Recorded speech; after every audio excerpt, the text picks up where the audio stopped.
episódio do Cara e Coragem Podcast. Eu sou a Fernanda Sack, criadora e fundadora desse canal. E para você que é novato por aqui, já se inscreva, porque olha, promete um conteúdo incrível. Eu só não posso dizer que ele vai ter a duração de 1 hora, como é uma média desse programa, mas eu asseguro que você, se não conseguir ouvir todo ele agora, você vai querer mais tarde, no final do dia, ou a hora que der. Fica a dica que na hora da esteira é maravilhosa, na academia melhor ainda, porque hoje o conteúdo é de primeiraça. Ela, que é jornalista, psicanalista e diretora-presidente do IPFEM, uma ONG de educação em saúde mental para mulheres no mercado de trabalho, executiva internacional de RH, com mais de 20 anos de experiência, já participou de 19 processos de fusões e aquisições de empresas, especializando-se em implementação e reestruturação de RH na América Latina, Estados Unidos e Europa. Atualmente, mestranda em Ciência da Religião pela PUC São Paulo. Ela também é diretora do MBA Executivo em Lideranças e Gestão de Equipes Saudáveis pela Universidade Anhanguera, conselheira consultiva de empresas nas cadeiras de gestão de pessoas, diversidade e temáticas sociais, mãe do Rafa e do Guilherme, e uma nora que ela já chama de filha, que é a Camila. E viralizou, que eu nem gosto muito desse termo, eu vou adaptar esse termo, viralizou com conteúdo de verdade do que é a área de RH. Ana, é um prazer ter você hoje aqui com a gente, viu? Ela faz a pesquisa dela. Ah, Amei! eu faço, lógico, gente, é uma honra estar aqui com você. Que é isso? Me segura. Amei, Tô me querida. sentindo, ó, já ganhei. Você sabe? Esse canal tem 5 meses. Olha! Já ganhei o canal, gente. Olha que linda, Olha, obrigada. por isso que eu já digo que não vai durar 1 hora isso aqui. Vai durar, aguente. É isso. Eu acho vocês muito doida, né? De Eu ficar tenho feliz assim certeza. quando eu chego. Eu me sinto bom. muito bem, claro, né? Porque eu me acho ótima, nessa autoestima carioca incrível. Isso. Mas é muito interessante porque, enfim, tem acontecido uns reconhecimentos na rua, tal, uma coisa mesmo de falar, puxa vida, que bom que você fala o que você fala e etc. E muita gente acha que eu passei a existir agora, né? E eu falo, gente, eu sou uma jovem senhora de quase 43 anos, eu faço isso há 25 praticamente. Então, gosto muito desse nome porque, enfim, pelo sentido, mas tem a palavra coragem tatuada, né? Coragem pra mim é um grande lema, é uma grande alavanca. Com coragem, eu acho que a gente consegue tudo. Então, eu tô muito feliz de estar aqui, muito honrada pelo convite, porque também não fica convidando qualquer um, né? Ai, Então, eu fico realmente muito feliz e, como eu sempre digo, bora fazer chover colorido. Estamos aí. com certeza. E sabe que quando a gente definiu a data, eu falei, gente, esse cara e coragem é a cara dela, né? Literalmente, assim, eu que fiz É. toda a curadoria, fiquei te pesquisando, eu entendo as pessoas que te param na rua, porque a gente, antes, gente, aqui tem um bate-papo fluido, tá? Vai parecer, assim, amizade de longos anos, porque eu já ouvi várias vezes você falar, e eu assim, a gente se conecta, obviamente, pelo repertório do que você vem trazendo, mas principalmente por psicanálise, por RH, por querer quebrar vários mantras que a gente, quando está no mundo corporativo, a gente não pode falar e você fala. Então, isso é uma delícia, essa liberdade de fala é Que legal. riquíssimo. Que legal. Você sabe que eu já falava quando eu tava no mundo corporativo, né? Ah, é? E agora eu tô de novo. Então, assim, eu fico pensando também que o pessoal é muito doido, porque tinha gente que. Eu poucas vezes passei em processo seletivo. Eu fui reprovada muitas vezes por diversas razões. É qualificada demais, não conhece o sistema, milhares de coisas. Então, a minha carreira ela foi muito indicação, quem já trabalhou comigo. Claro, depois da indicação eu fazia os processos seletivos, né? E aí entendiam que tinha um fit ali. Mas é muito interessante porque eu sempre fui meio rebelde.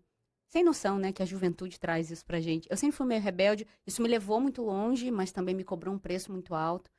E aí, em 2018, eu decido romper com a estrutura tradicional e começar, ou talvez inaugurar, ou experimentar uma outra interlocução com o mercado corporativo, mas não queria sair dele, porque para mim é uma coisa assim, é muito privilégio você poder, eu não quero isso aqui, eu vou, sei lá, fazer outra coisa. E aí você deixa também de contribuir para a melhoria daquilo. De outra ordem, eu também não acho justo falar, não, eu vou sofrer porque precisam de mim e vai mudar. Essa coisa do sofrimento, principalmente cristão, né, das religiões abrâmicas também, ela também não me pega muito, né? Não acho que a gente só aprende sofrendo. E aí, para mim, tem esse meio de caminho. Então, eu queria continuar com o mundo corporativo, mas a verdade é que eu não queria mais fazer vale transporte. Ah, tá bom. Eu queria empenhar meu tempo em alguma outra coisa, todo respeito, gosto muito de departamento pessoal, sempre foi a primeira área que eu pegava, colocava em ordem, porque o dinheiro tá ali e tal.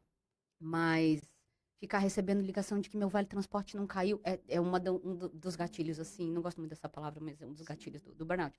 E aí eu fico um tempo bastante fora do mundo corporativo, só fazendo consultoria para quem eu amava, assim, para quem já me conhecia, porque claramente eu não tenho perfil de consultora, eu sou muito possessiva, né? Eu quero as minhas pessoas, eu quero conhecer todo mundo, eu quero ciclo, eu quero. É o caso, né? E aí, ano passado, 23, eu conheço o Fábio Câmara, que é o CEO da Angelman IT, no HD Experience.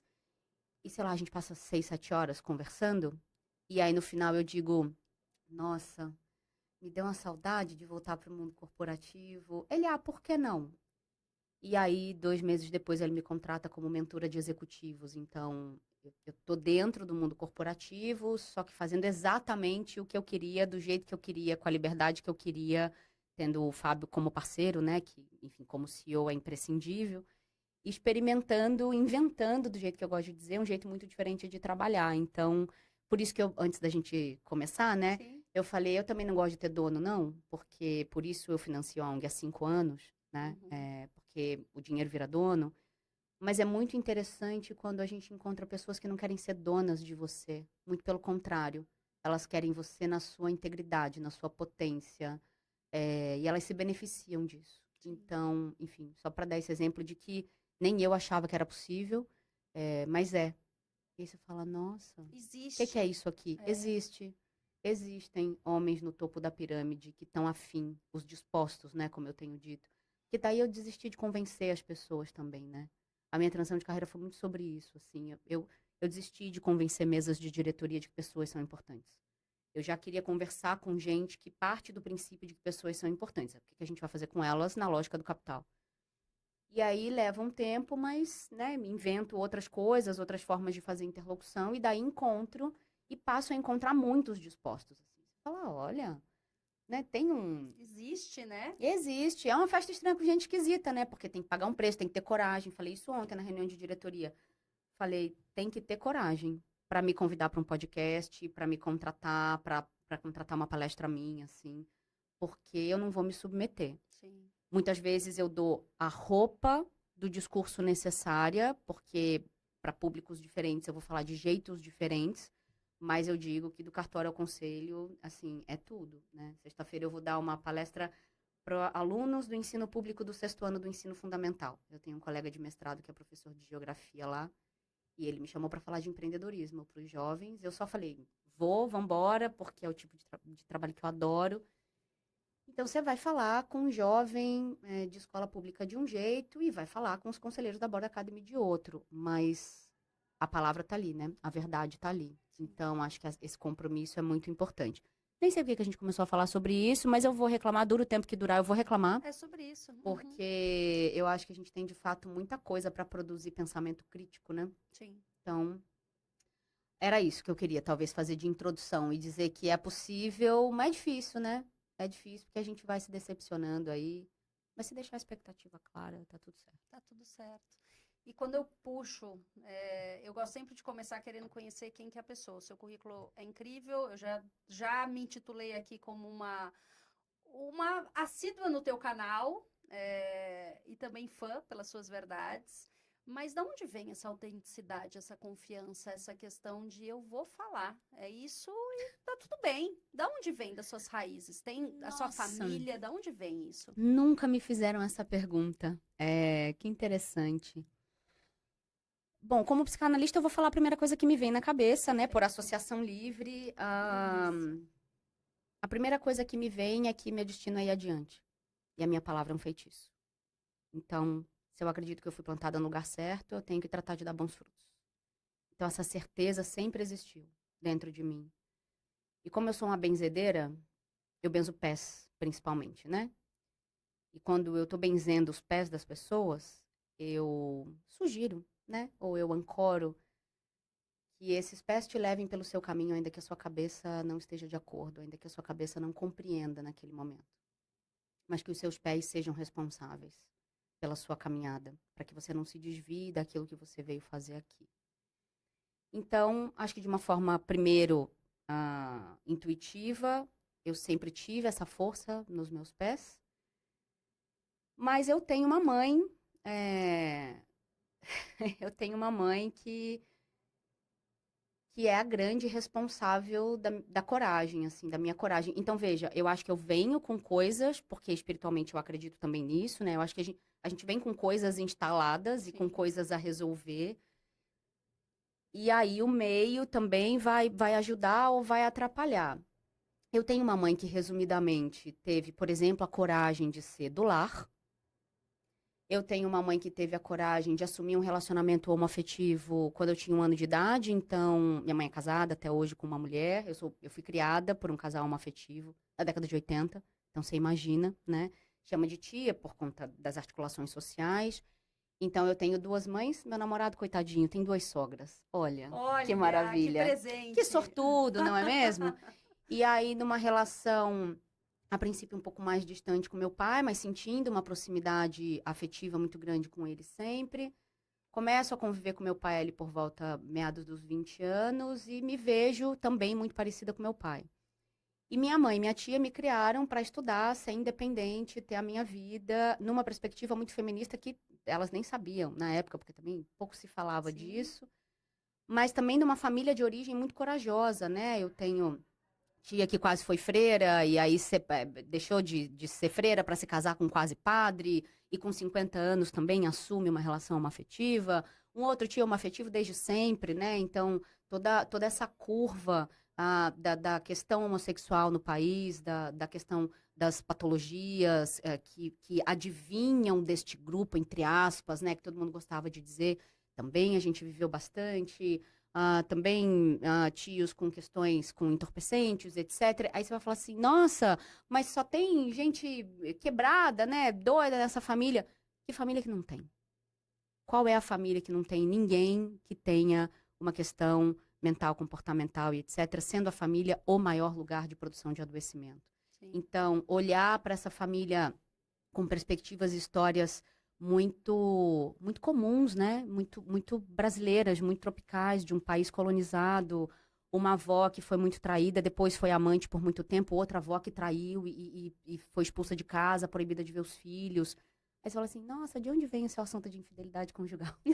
Um longo caminho, não é mesmo?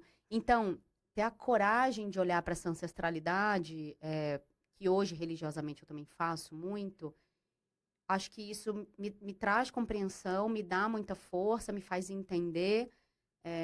Eu fiquei procurando por muitos anos alguém que fosse, carinhosamente, popularmente, só a gente pode falar isso, alguém que fosse macumbeiro, né? Sim. E achei a minha avó paterna, meu pai cresce em terreiro, em chão de terreiro, e aí você entende um pouco o que está acontecendo. Então, eu diria, Fê, que tem um combinado de espiritualidade, com missão, com a ancoragem genética, né, ancestral nesse sentido. Meu pai, minha mãe e todas as pessoas que vão acabar me criando, o meio, portanto. E eu acho que 2 coisas que a minha mãe fez, que hoje eu tenho consciência, que eu sempre falei muito, né? Imagina que desgraça, a pessoa não para de falar um minuto. Hoje eu consigo. A pessoa fala, você consegue ficar em silêncio? Consigo, hoje eu consigo. Me nutre, inclusive. Mas eu sempre falei, sempre tive muito a dizer. Sempre fui muito crítica, né? Com um olhar muito crítico. E minha mãe nunca me mandou ficar quieta. Minha mãe nunca falou, pelo amor de Deus, para de falar. Nunca. Ela ouvia. Minha mãe e minha tia. E a outra coisa é que a minha mãe, as raras vezes que ela me deixava ir na casa de amiguinha e tal, sempre fui muito faminta, né? Minha comida vai pra dentro do osso, que eu sou muito pequenininha, sempre fui muito magrinha. Isso eu não sabia, você é bem faminta? Nossa, eu sou faminta, lua em touro, né? Nossa, somos mais um item mais comum. um item comum. Eu gosto daquele fundo que cabe isso. bastante e ainda transborda. É isso. E aí eu digo que a comida vai pra dentro do osso pra inteligência, né? Então é isso. Precisa de muita energia, metabolismo rápido. A culpa é minha, tipo Homer Simpson. A culpa é minha, eu vou botar em quem eu quiser. Põe no signo, põe onde quiser.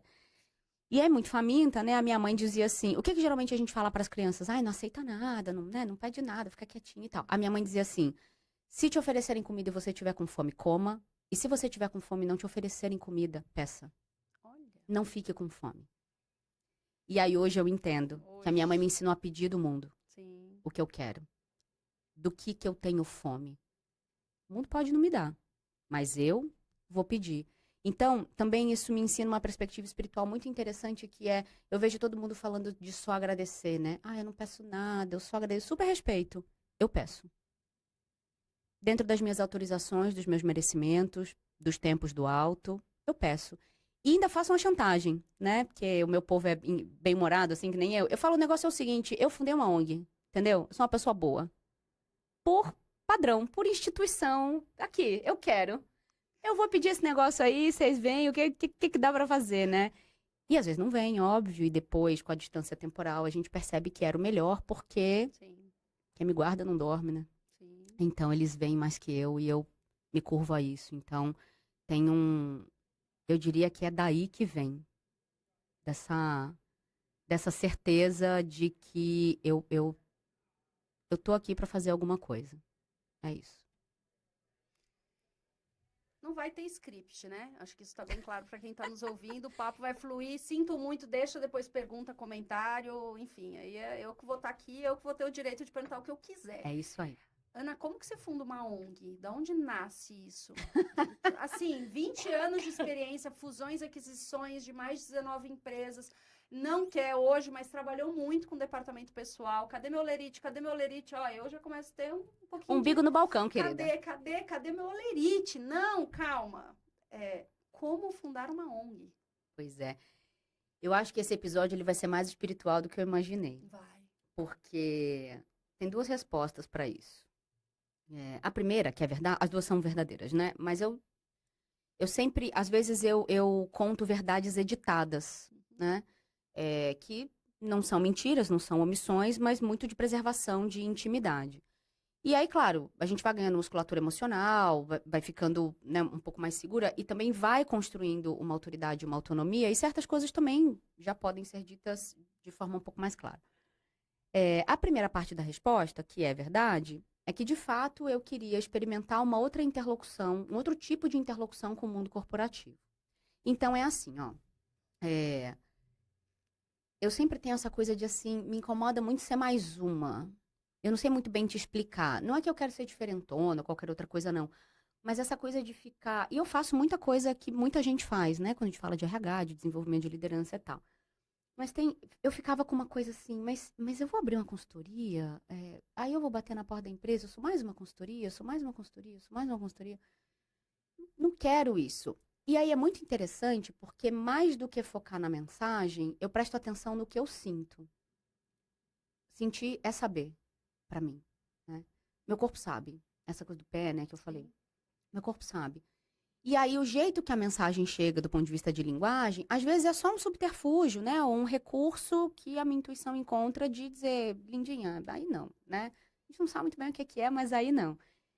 Então, eu queria experimentar uma outra cadeira nessa conversa com o mundo corporativo. Como eu fiquei do outro lado do balcão muitos anos, eu inventava, experimentava coisas também, eu fazia uns testes, sempre dei a sorte, quase sempre dei a sorte de ter CEOs, né, ou lideranças que topavam as minhas loucuras, assim, desde cedo. E daí, eu falei, não dá pra gente ficar conversando só sobre dentro da empresa, a gente precisa conversar sobre fora da empresa também. E eu queria fazer pesquisa, a ONG, ela nasce como uma ONG de pesquisa, né, o que de fato a gente ainda é. Eu queria fazer um tipo de pesquisa que as universidades não estavam fazendo e os institutos de pesquisa também não. Um pouco mais livre no sentido de deixa eu estudar a relação emocional das mulheres com as coisas duras, com o dinheiro, com o trabalho, que foi por onde a gente começou. E é isso, eu não queria ninguém mandando em mim, né? Uhum. E aí eu falei, então tá bom. Então juntei um grupo de pessoas assim e a gente estruturou um formulário sobre energia vital feminina. Porque daí eu vou procurando alavanca, né? Eu vou procurando transversalidade e alavanca, justamente porque fiz 19 MNEs e tudo é escala, né? Eu fui forjada no caos da escala. E tenho pânico de coisa grande, assim, nesse sentido de, meu Deus, uma estrutura grande, mas acaba chegando e a gente acaba fazendo. E aí, eu falei, foi bastante intuitivo, né? É assim que termina a primeira parte da resposta. Então, eu queria uma interlocução diferente, eu queria fazer algo que eu não encontrava do jeito perto, assim, de onde eu estava fazendo. E também, nessa primeira parte da resposta, eu diria que eu queria experimentar uma relação de trabalho diferente, eu queria experimentar uma relação com o dinheiro diferente. Então, você vai perceber que tudo que eu faço na vida, eu me implico primeiro, Sim. né? Precisa servir para mim primeiro. Você fala assim, por que você faz o que você faz? Por que você faz live esse horário? Porque é o horário que eu posso. Porque se eu tiver que me matar para fazer o negócio, né? Claro, tem algumas concessões e alguns esforços, mas se eu acordar ou eu abrir o olho, ou eu for fazer a live pensando, ai meu Deus, por que eu inventei esse negócio? Eu não vou, Sim. não vai funcionar, Sim. né? Porque não vem de um lugar bom. E aí, eu acho que eu terminaria a primeira parte da resposta assim. E esse foi o jeito que racionalmente eu articulei as justificativas para isso. Né? Agora, a segunda parte da verdade é o seguinte: para mim, o IPFEM é uma pessoa que se apresenta, né? Se apresenta e diz: precisamos fazer isso aqui. Sou eu, prazer, etc. E é o IPFEM que vai tomando algumas decisões. E é o que é masculino, né? Uhum. E aí eu vou, em algum momento, se a gente tiver oportunidade, eu vou falar da questão da conciliação dos gêneros. Mas por quê? Eu tinha lido um livro, anos atrás. Sabe a Alice Gilbert, do Comer, Rezar, Amar? Sim. Ela tem um livro chamado Big Magic, Uhum. que em português acho que é a grande magia, né? É, capa colorida, assim, super bonita. Anos atrás eu tinha lido esse livro e, muito resumidamente, ela não vai reinventar roda nenhuma, mas ela vai dizer assim, as ideias no mundo, elas estão aqui, né? Nesse campo, nesse céu, chama lá você do que você quiser. E elas escolhem a gente. Ou em algum determinado momento você levanta a mão e você pega uma ideia, mas é porque ela te escolhe e tal. Se essa ideia te escolhe e você faz alguma coisa com ela, você dá forma para ela, nesse mundo que é 5D, 6D, 7D, porque tem cheiro, né? Tem tudo, ela fica com você. E aí ela vai dizer assim, isso explica por que tantas pessoas têm ideias semelhantes assim no mundo, escrevem sobre coisas parecidas e tal, porque é como um corpo que vai escolhendo as pessoas capazes de colocar isso no mundo, Sim. né? Agora, se ela te escolhe, você não faz nada com ela, que acontece muito, né? Eu vejo muita gente vivendo uma vida, e eu sempre usei sempre usei essa imagem de ficar vivendo uma vida só aqui no ar, né? No Sim. Vata, como a gente diz na Ayurveda. É, agora, se você não faz nada com ela, chega uma hora que ela olha pra você e fala assim: ah, obrigada, vou procurar outra pessoa. Aí, pum, sai e vai procurar outra pessoa. Sim. E eu lembro de ter achado essa imagem muito fantástica, assim, porque eu sempre fui uma pessoa de muitas ideias e tudo. E aí, um belo dia, o IPFM me escolhe, e ele é um grande banquete, né? Ele é uma grande mesa com um banquete infinito, Infinito. em que eu não posso dar comida pra ninguém, mas todo mundo pode se sentar e se fartar. Então, levou algum tempo para eu entender a mecânica do que precisava acontecer. Então, por exemplo, terceiro setor, né, se beneficia muito quando você estabelece um território. Hum. A gente nunca conseguiu estabelecer território e eu digo que a gente é uma ONG de nuvem, porque a gente atende o mundo inteiro, né? Mais de 9 mil pessoas, imagina, nos últimos 5 anos. A pandemia foi um absurdo. Então, o IPFM é uma pessoa. No começo da pandemia, eu tinha todo um planejamento estratégico, que a psicótica tinha um 5-year plan, etc. Né? Obviamente no Excel, lindo, Conheço maravilhoso. bem. Uhum. E aí, a gente montou uma pesquisa de impacto da pandemia para as mulheres e começamos a oferecer em troca apoio terapêutico gratuito. Juntei um grupo de amigos que toparam. E aí, um belo dia, um perfil da internet repostou a gente. E em 24 horas eu recebi 6.138 pedidos de terapia pela DM do Instagram do IPFEM, que tinha 600 seguidores, foi para 16, 17 mil na época. Aí eu parei. Falei, pera. Sabe quando você coça o olho? Fala assim, pera. Eu acordei mesmo, porque eu tenho sonhos muito lúcidos. Né?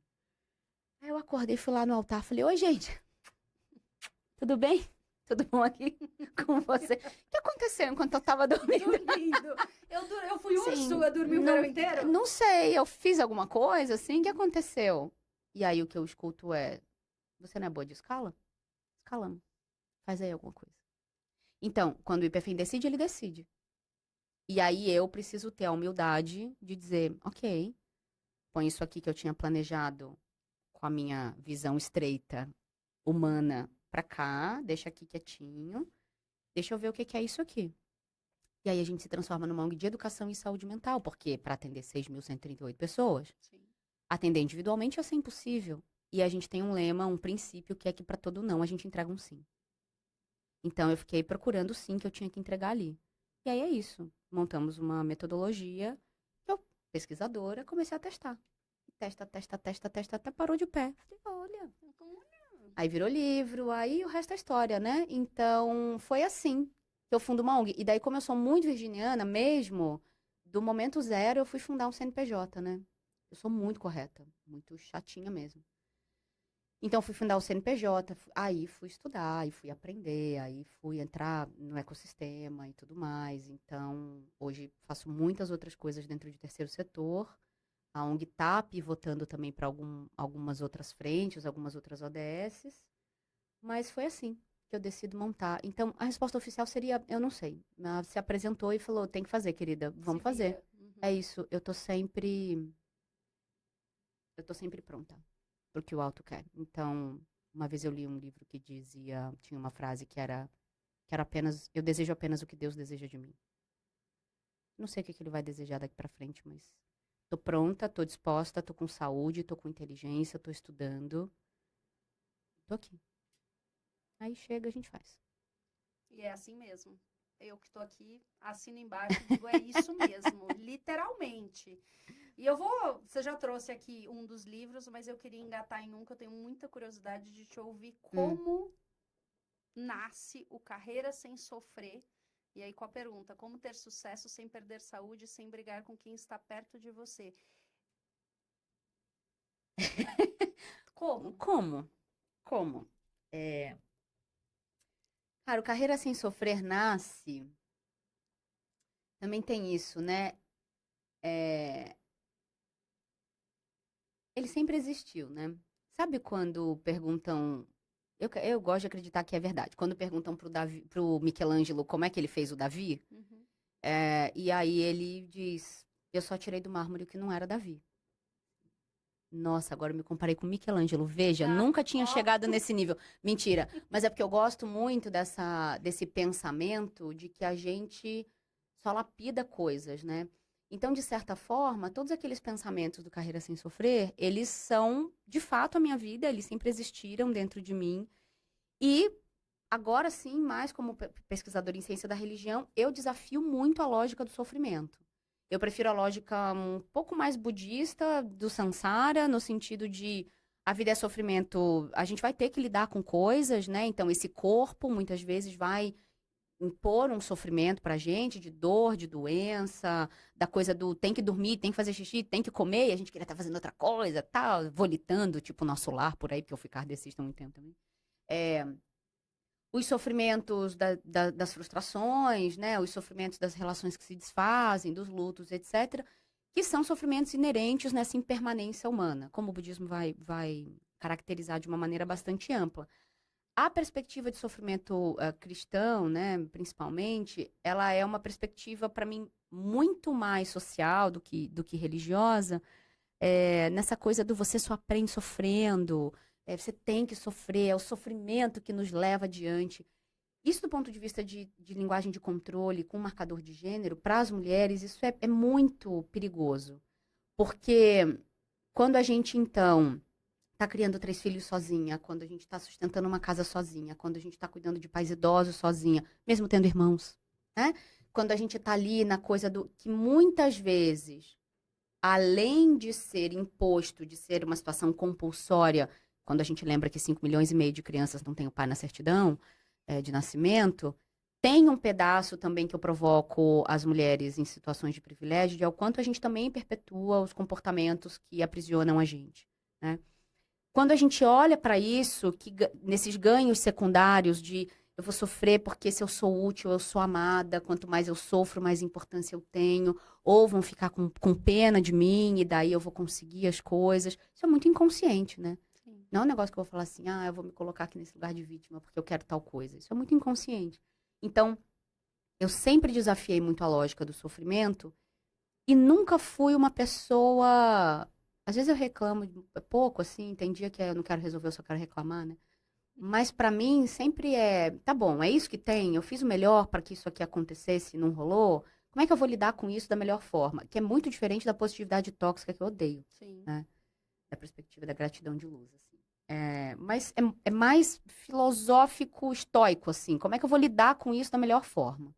E assim a gente vai viver. Então, para mim, o sofrimento ele tem um lugar que é imposto, mas ele também tem um pedaço de como é que eu escolho viver com isso, com todos os marcadores sociais possíveis. Sim. Porque na psicanálise a gente não hierarquiza sofrimento, mas não podemos deixar de lado que uma coisa que eu costumo dizer é que se você abre a porta da sua casa, não pisa num esgoto, não tem uma goteira na sua cama, a chance de você acordar sorrindo e falar bom dia, passarinhos, bem princesa da Disney, né? Bom Sim. dia, passarinhos.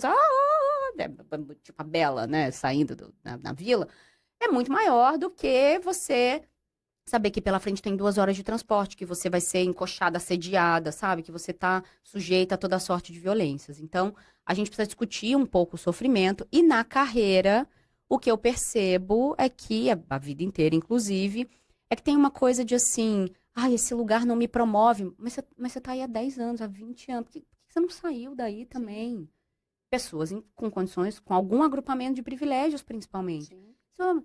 Não, porque isso é um absurdo, isso é injusto, isso é não sei o quê. E aí as pessoas não pensam nas vidas possíveis, as pessoas não pensam em caminhos alternativos, as pessoas não pensam que esse mundo tem 8 bilhões de pessoas, entendeu? Sim. Algum lugar vai servir.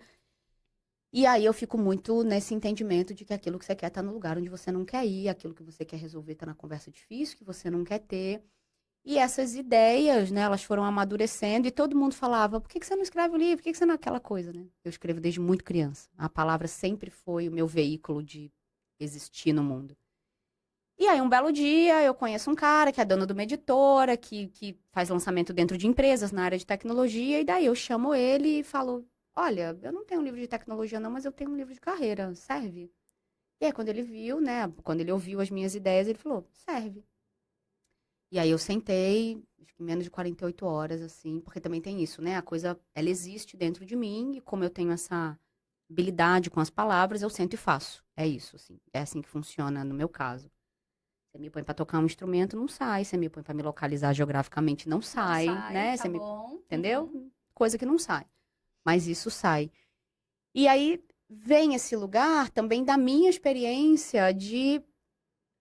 As minhas relações são muito saudáveis hoje, né? A clareza e a honestidade e a coragem para sustentar os diálogos difíceis, a maneira como eu criei os meus filhos.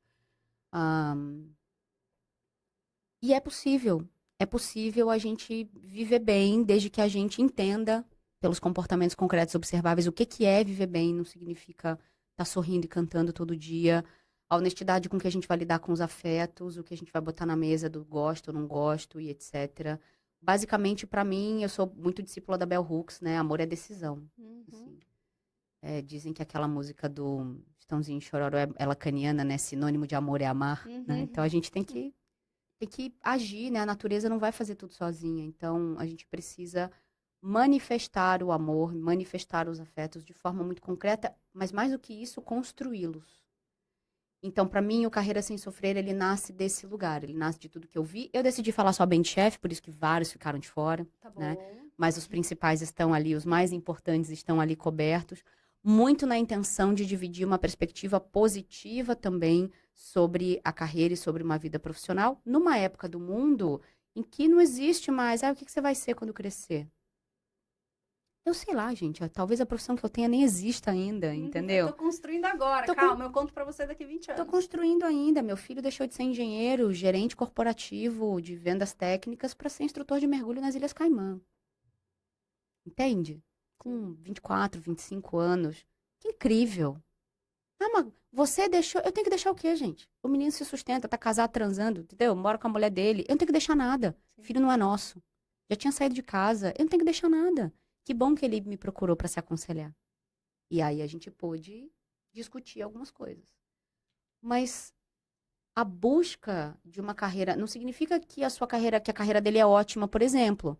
Cheguei lá, ele tá cansado, todo dia debaixo do sol, sobe tanque, desce tanque, cliente fácil, cliente difícil. É claro que tem os desafios do dia a dia, como na minha carreira hoje também tem. Mas escolha ser o difícil. Entende? Escolha o seu sofrimento na medida do possível. Sim. Então você quer sofrer com o quê? Eu quero sofrer indo a cartório, que nem sofro mais porque o 29º lá da Priscila Agapito é maravilhoso, assim. Inclusive isso, resolvi. Mas escolha seu difícil. E eu acho, então, que o Carreira Sem Sofrer vem daí, assim, dessa urgência. Eu tenho muitas urgências, né? Dessa urgência de dizer, gente, sabe aquele filme Não Olhe Para Cima? Sim. Gente, pelo amor de Deus, é possível, olha aqui. E aí o ouvido pronto, ele adere, né?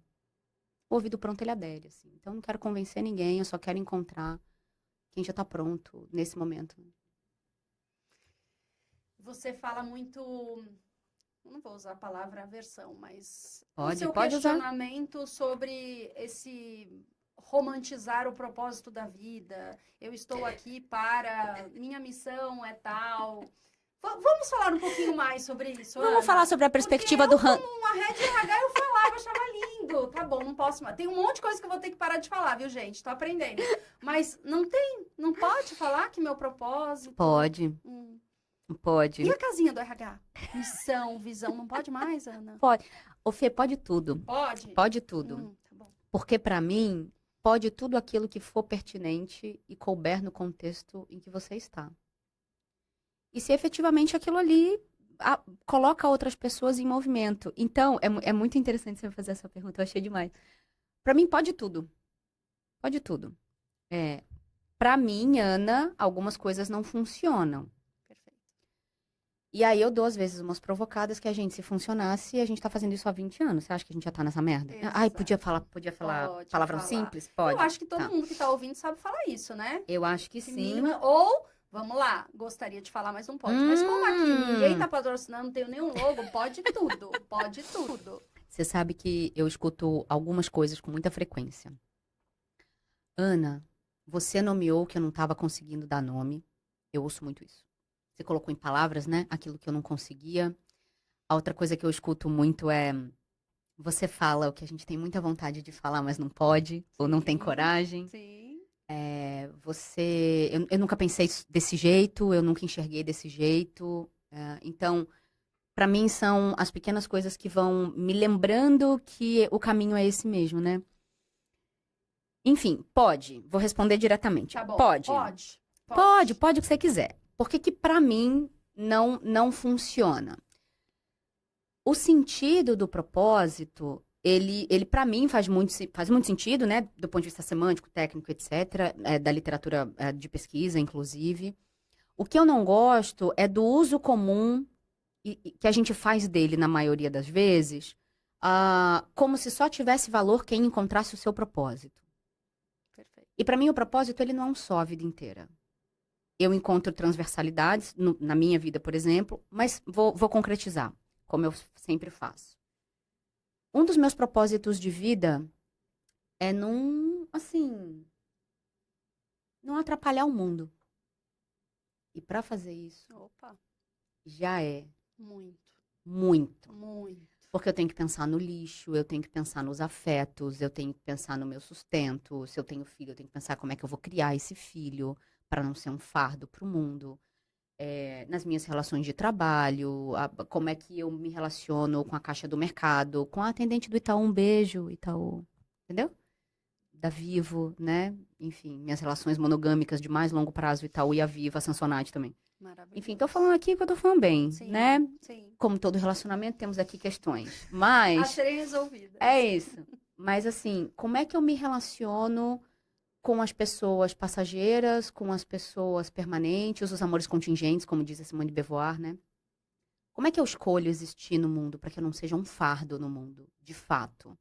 Esse é um dos meus propósitos, por exemplo, como existência. E aí o segundo, se eu conseguir dar conta desse, inicialmente, é facilitar a vida do outro, né? É ser útil para o outro, assim, de alguma maneira. Na medida do possível, desde que isso não me atravesse, não me instale sofrimento. Tudo bem se eu tiver que abrir mão de uma coisa ou outra, mas que não seja que eu não diminua a minha existência para poder servir o outro, né? Que daí eu atravesso o princípio da caridade cristã, é onde o terceiro setor nasce e tudo mais. Eu também sou crítica a isso. Então, eu vou ficando muito incomodada com os usos comuns pelo seguinte.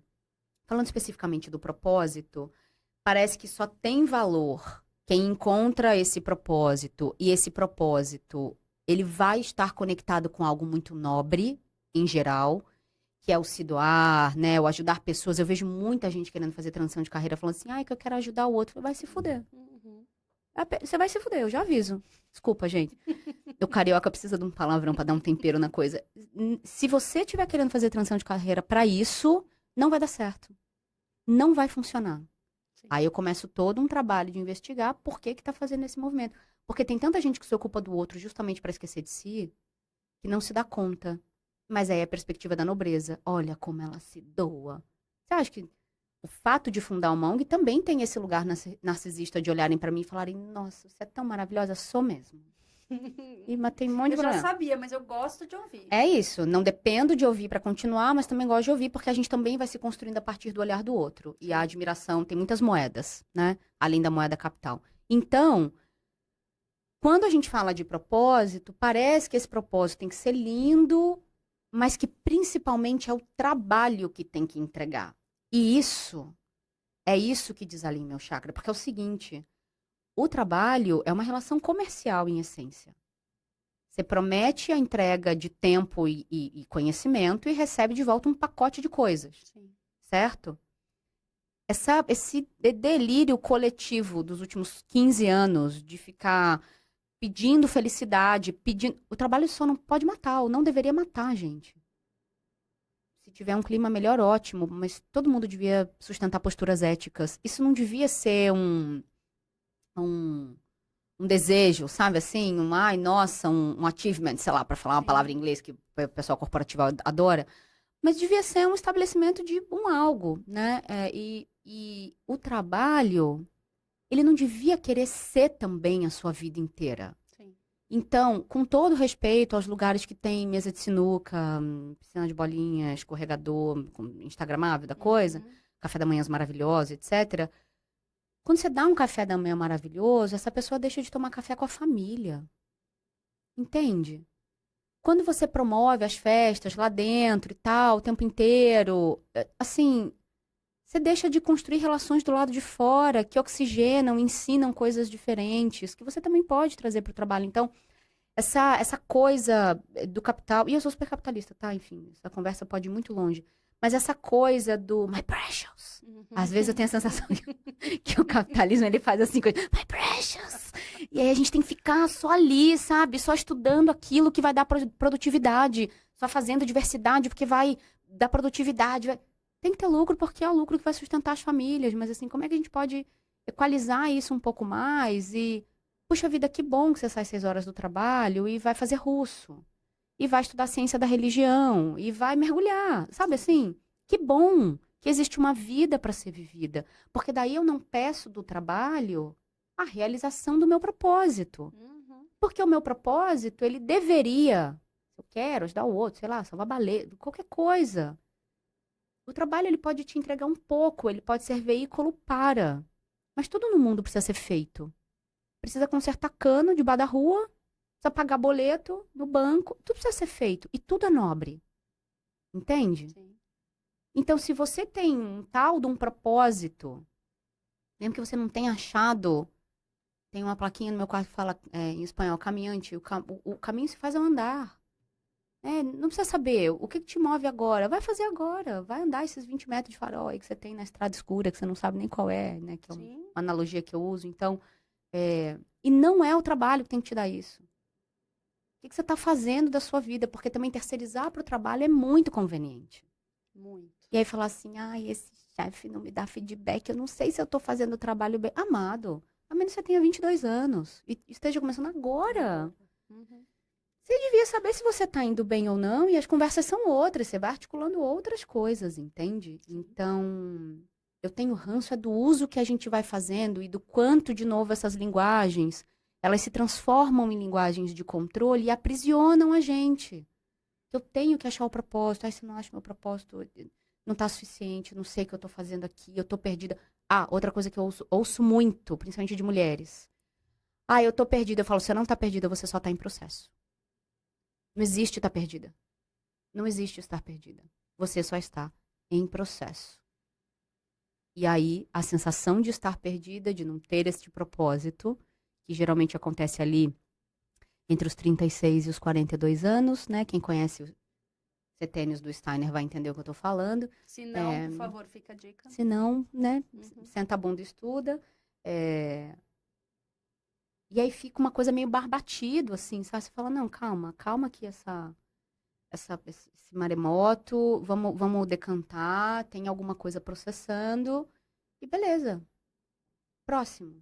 Assim, próximo. Então, eu acho que eu tenho o ranço do uso comum. Então pode continuar falando de propósito, vamos encontrar, pode, tá ótimo. Pode me chamar também, que eu ajudo a encontrar o propósito.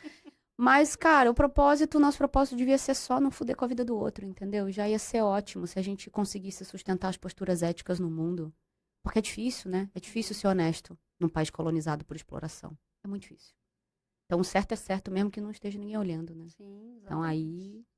aí se a gente ainda tem que botar placa de não jogue absorvente no vaso, não jogue lixo na rua, não deixe lixo na praia. Vocês estão querendo mudar o mundo? Como? Entendeu?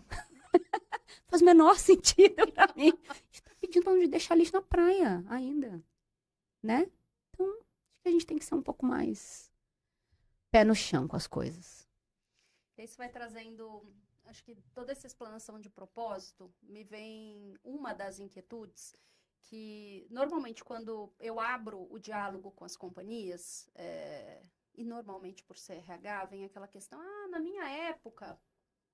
Meu chakra desalinha na hora. Então, eu desfaleço, a alma sai do corpo. A porta tá trancada, você vai ter que ficar aí. A alma sai do corpo, volta rápido que eu já treinei. Vambora. E falo, claro. A proposta qual que é? Vou puxar aqui, cada uma vai sentir uma coisa e vambora. Na minha época... Ai, até engasguei. Na minha época... Isso é Deus. Estagiário... Eu vou pegar pelo mais fácil, Ana. Nem vou começar pelo mais complexo. Na minha época, estagiário trabalhava 12 horas e tinha que mostrar trabalho. Agora você vem me pedir para ele uma vez no mês ter que ainda nem vir trabalhar, que vai ter que estudar. Época de prova, enfim. Nem vou continuar 3 pontinhos, para bom entendedor, minha palavra basta. Gerações, Ana. Gerações, sabe? Gerações. Como entrar nesse debate? Qual que é a sua visão sobre isso? Hoje, né, aquela bem piegas, temos 6 gerações no mesmo mercado. Uhum. Como lidar com isso? O que aceitar? Mas essa geração, ela não quer trabalhar. Essa geração não entende que tem que ser líder. 3 pontinhos. Os meus filhos, eles aprenderam, eu ensinei uma coisa que eles repetem. Hoje eles têm 25 e 15 anos, né? É uma delícia essa relação. Eu falo que se eu soubesse que ia ser tão bom, eu não tinha chorado tanto na adolescência, né? Porque foi difícil a beça. Eles repetem uma frase que eu falo muito, que é: a mamãe não tem que nada. E várias vezes na infância deles eu dizia: eu não tenho que nada, hein? A gente vai partir do princípio assim, que aqui que eu não tenho que nada. Eu não tenho que nada. Eu não tenho o que? Nada. Tá. E aí foram crescendo, né? Ai, nem como mãe, nem como mãe. Eu escolho ficar, eu escolho cuidar, nem como mãe. Sim. Né? É isso. Eu não tenho que nada.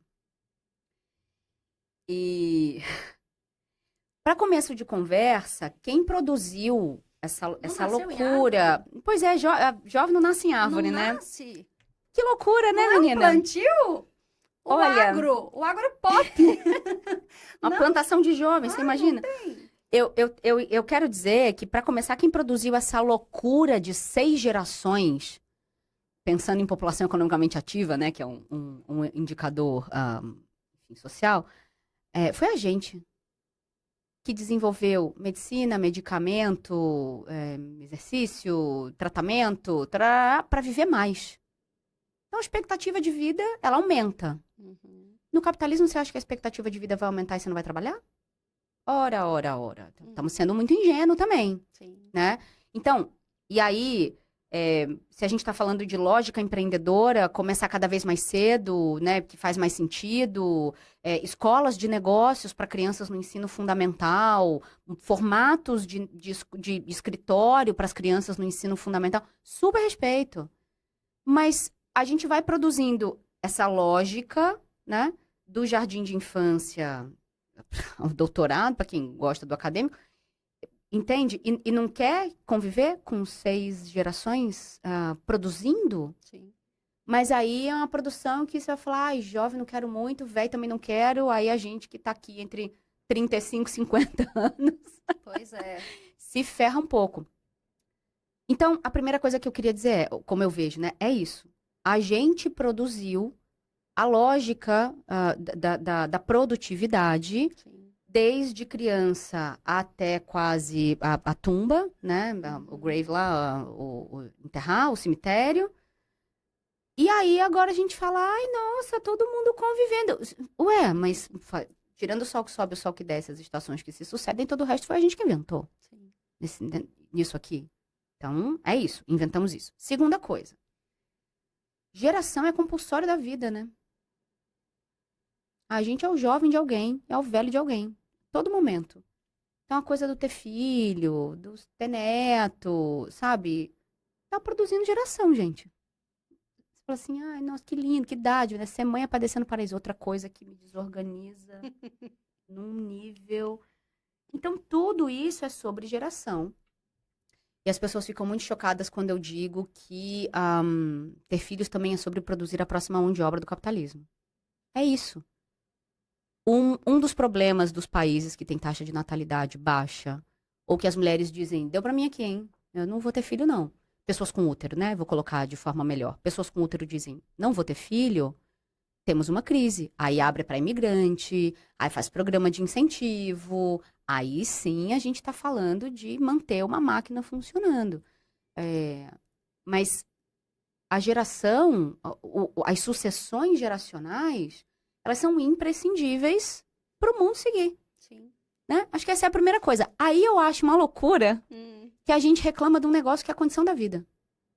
Certo? Certo. E toda vez que eu escuto essa coisa de no meu tempo e tal, não sei o quê, aí eu digo assim, legal, excelente. Já teve o tempo de alguém que na Paulista o grande problema eram as fezes dos cavalos. Imagina se a gente dissesse assim, ah, meu Deus, no meu tempo era tão melhor as fezes do cavalo na Paulista, né? Tão melhor carta, tão melhor isso, tão melhor aquilo. Eu não sei quantos anos você tem, eu já falei que eu passei dos 40. A nossa geração é a última geração que se lembra como é viver sem telefone, né? Exatamente. Não tem mais isso. Não existe mais. Então, eu tô falando tudo isso para dizer o seguinte. Eu acho uma loucura, de uma estupidez, de uma burrice, que a gente olhe para as condições geracionais que nós criamos e nós construímos. O jeito, a mecânica, com ódio. Acho perverso. Acho ressentido. Acho, como eu falei, burro. Porque tanto nos ambientes particularizados, que daí todo mundo vai falar, não, eu crio meu filho para até não passar pelo que eu passei, para não se submeter, para viver melhor do que eu vivi. Quando o filho chega chorando em casa que levou uma bronca do chefe, você não precisa passar por isso. Eu não te criei para isso. O que é isso? Aí não quer ser chefe do filho do outro que é igual. Do jovem privilegiado, branco do eixo sul, sudeste, Brasília. Sim. Tá certo? Sim. Que o jovem negro não tá tendo esse bizu aí, não. Então, eu acho de uma burrice tão grande a gente olhar para uma condição da vida e se voltar contra ela, porque no ambiente particularizado, para os meus filhos, eu quero o melhor. Mas aí eu olho socialmente e eu não me comprometo socialmente em colocar essa geração num lugar melhor do que um dia eu estive. Porque se hoje a gente tem melhorias em muitas frentes, e a gente tem, se nós conseguimos ser, é porque alguém um dia foi. Sim. O melhor que podia com os recursos que tinham em seu tempo. Entende? Então, como é que socialmente a gente não assume o compromisso de colocar este mundo num passo adiante e isso não passa por nenhum outro lugar que não sejam os jovens ou as pessoas? Então, essa conversa para mim, isso nem deveria ser um assunto. Sim. Então, eu já era muito chamada para discutir isso, né? Que sou professora de jovens, sou mentora de jovens também em muitos lugares. Tenho filhos jovens e tudo. E aí, a primeira, assim, vamos falar do conflito de gerações. Eu falo, gente, que conflito? O conflito é seu com você. Porque se você tá conflitando com um negócio que é da vida, Sim. terapia. Vamos sugerir uma terapia. Por que que o jovem te incomoda tanto? Então, do ponto de vista da perspectiva da psicanálise, eu teria muitas perguntas para fazer para essas pessoas que odeiam os jovens e que maldizem o porvir, sabe? Eu digo, bom, o que isso diz sobre você, para começo de conversa, né? tá bom, tá ruim. O que que a gente tá fazendo, então, pra resolver e pra melhorar? O que que a gente vai articular a partir daí? Mas, principalmente, por que que te incomoda tanto o jovem romper o pacto do sofrimento? Será que isso te conta sobre você, que você não teve essa coragem? Por que que o jovem te incomoda tanto na liberdade sexual? Porque você tem algo aí dentro que você não consegue dar conta? O que que acontece? Por que que a simples existência desse jovem te suscita tantos afetos que você só consegue traduzir na linguagem do ódio? Não é possível que você não tenha sido jovem amado de ninguém.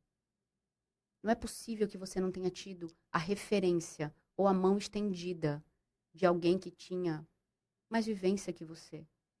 E agora, portanto, você precisa devolver essa violência. Isso é muito triste.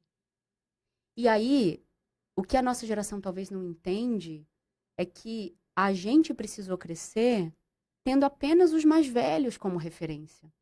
E que hoje nós não somos a única referência desse jovem. Dói, né? Não ser prioridade. Dói não ser oráculo. Dói não ser guru. E a gente sabe que a velhice não traz sabedoria para todo mundo. Mas, enfim, vocês não estão preparados para essa conversa. Entendeu? A gente sabe disso, porque, claro, a gente acabou tendo outras referências que rompem o tempo e o espaço. Sim.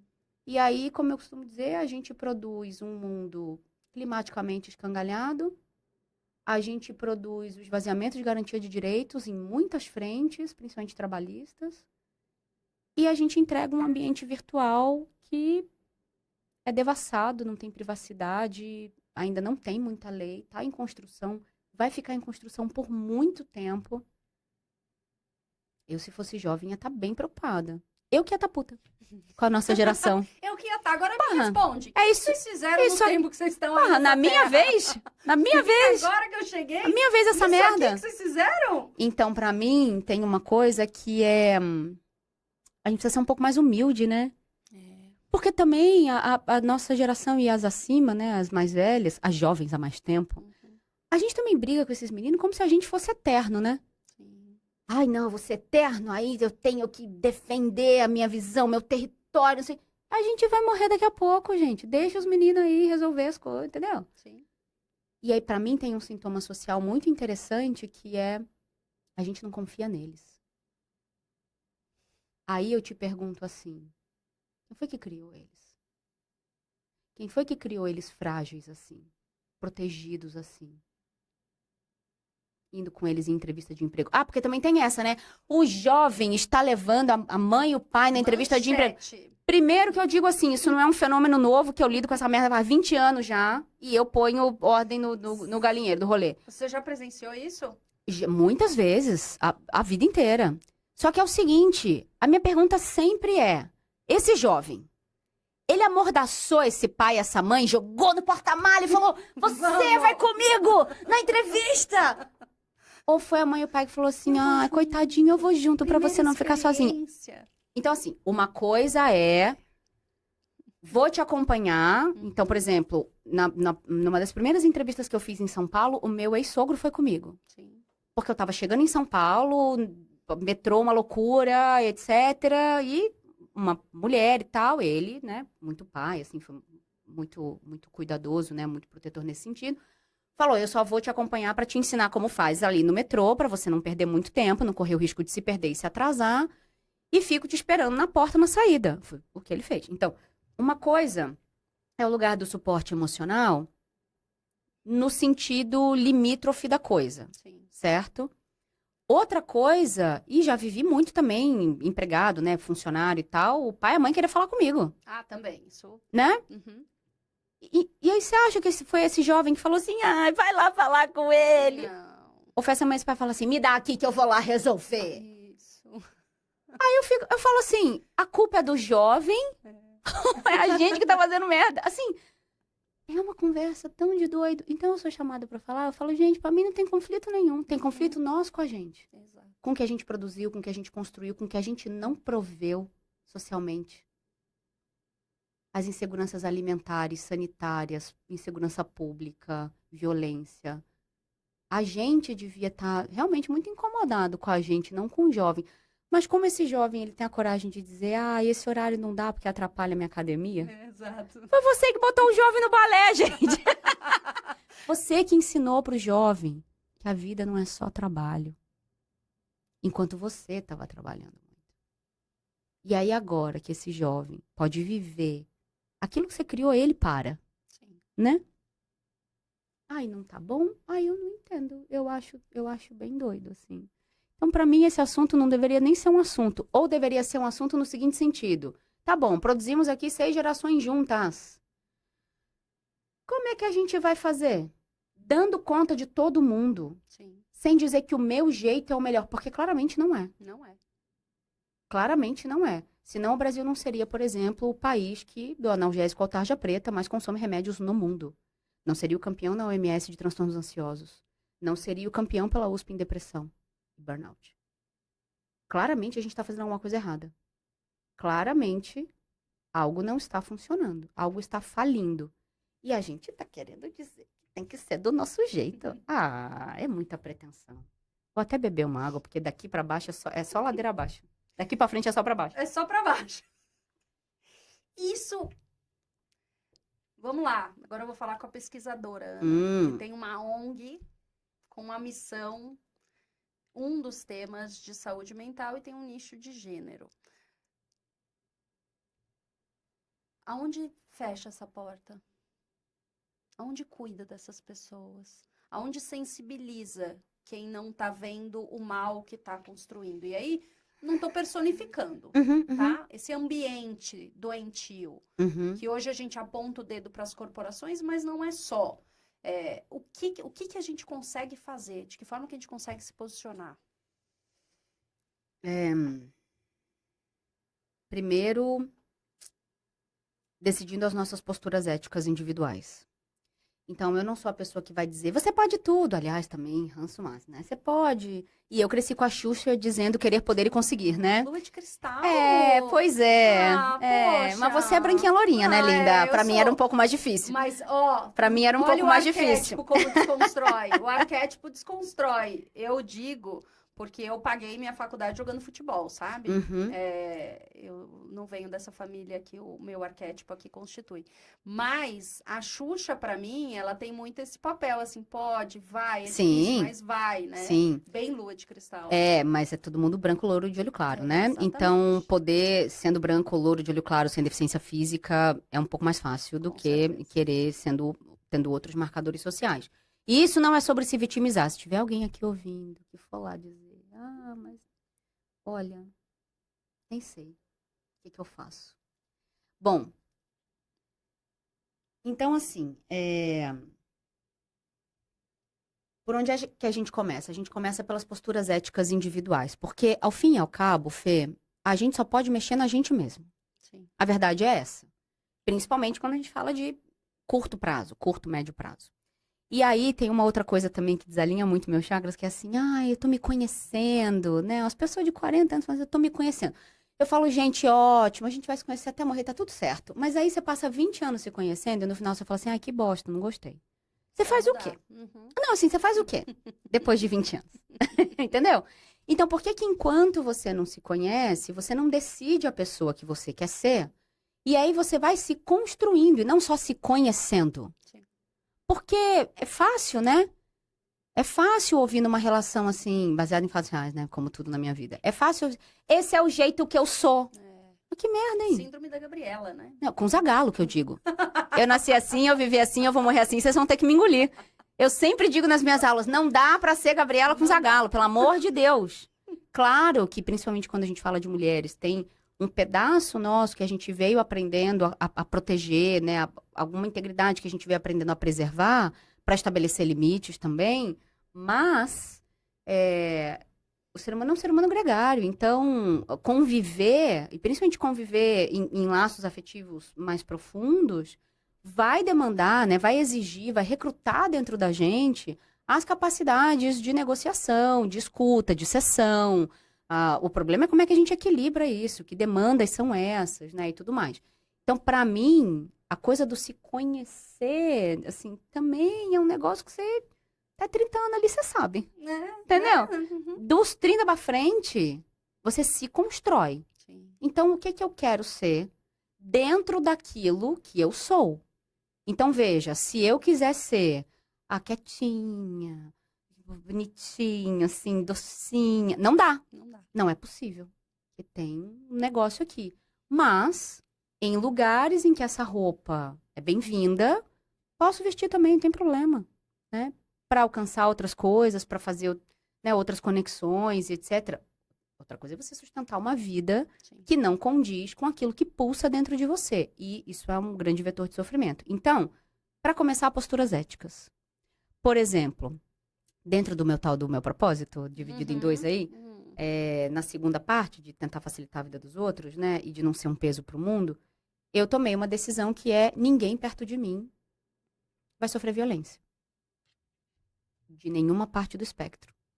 Nem com a piada, nem com tapa na cara. Ou com tiro, né?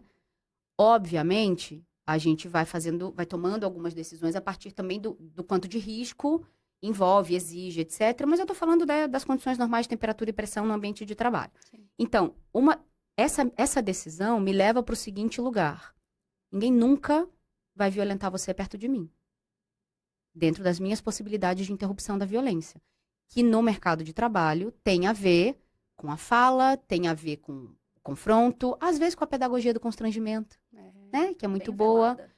E se eu tenho poder e tenho crachá, que depois vai ficando mais fácil nesse sentido, eu vou tomar as decisões que interrompem a violência e constroem lugares um pouco mais afirmativos. Então, principalmente para quem tem poder de decisão em qualquer esfera, em qualquer espectro, essa postura ética ela é muito potencializada. Porque você vai tomando as decisões de promover acesso.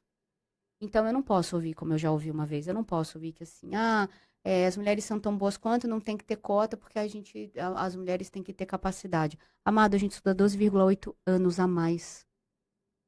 Fazendo de 23 a 26 horas por semana de trabalho doméstico. Olha para as Olimpíadas. Olha o que essas mulheres passaram para chegar nas Olimpíadas. Olha o que elas estão fazendo, principalmente as mulheres negras. Você vai querer me dizer que a falta de capacidade? Isso é acesso. E acesso a gente tem que promover. Nem que para isso eu tenha que recusar o convite para uma palestra porque não tem nenhuma pessoa negra no palco ou porque não tem budget. E eu digo, então tá bom. Eu abro mão da minha cadeira. Só que eu quero colocar uma mulher negra no lugar. Paga para ela. Porque transformação social é sobre transferência de renda.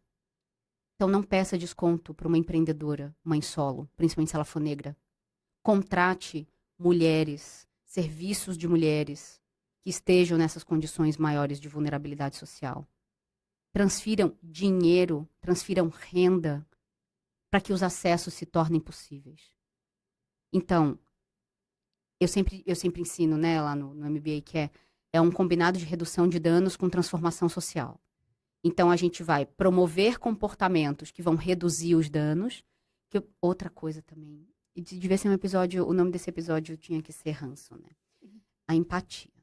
Empatia. Que a gente tem que ser empático. De se colocar no lugar do outro. Como? Como? Vamos lá. Como? Eu digo assim, a sua empatia sem compaixão não me serve de nada, né? Porque eu nunca vou saber como é ser uma mulher negra com 3 filhos sozinha na periferia. Mas eu posso me colocar a serviço dela. Eu posso ter ação para com ela. Foda-se se eu não sinto a dor dela. Não é sobre sentir a dor dela, não é sobre amá-la ou qualquer outra coisa. É sobre garantia de direitos e facilitação de vida. E também tem um pessoal que acha que garantia de direitos é cobertor curto, né? Tipo, se eu dou direito pra esse gay casar, eu não vou mais poder casar. Não, gente. Você é contra o casamento afetivo, é só você não aceitar quando você for pedido. Né? É só isso. Ou você tá com medo de não ser pedido nem assim, né? De aumentar a possibilidade. O que é isso?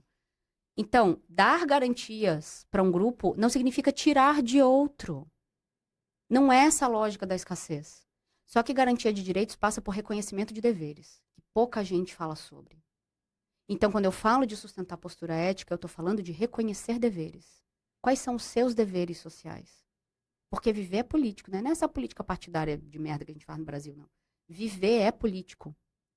Você tem impacto, as suas ações têm impacto. participar de conselhos tutelares, discutir, saber, lembrar em quem você votou, né? Escolher direito em quem você vai votar e tudo mais, dentro do que é possível. Sim. Então, esse utópico também não existe.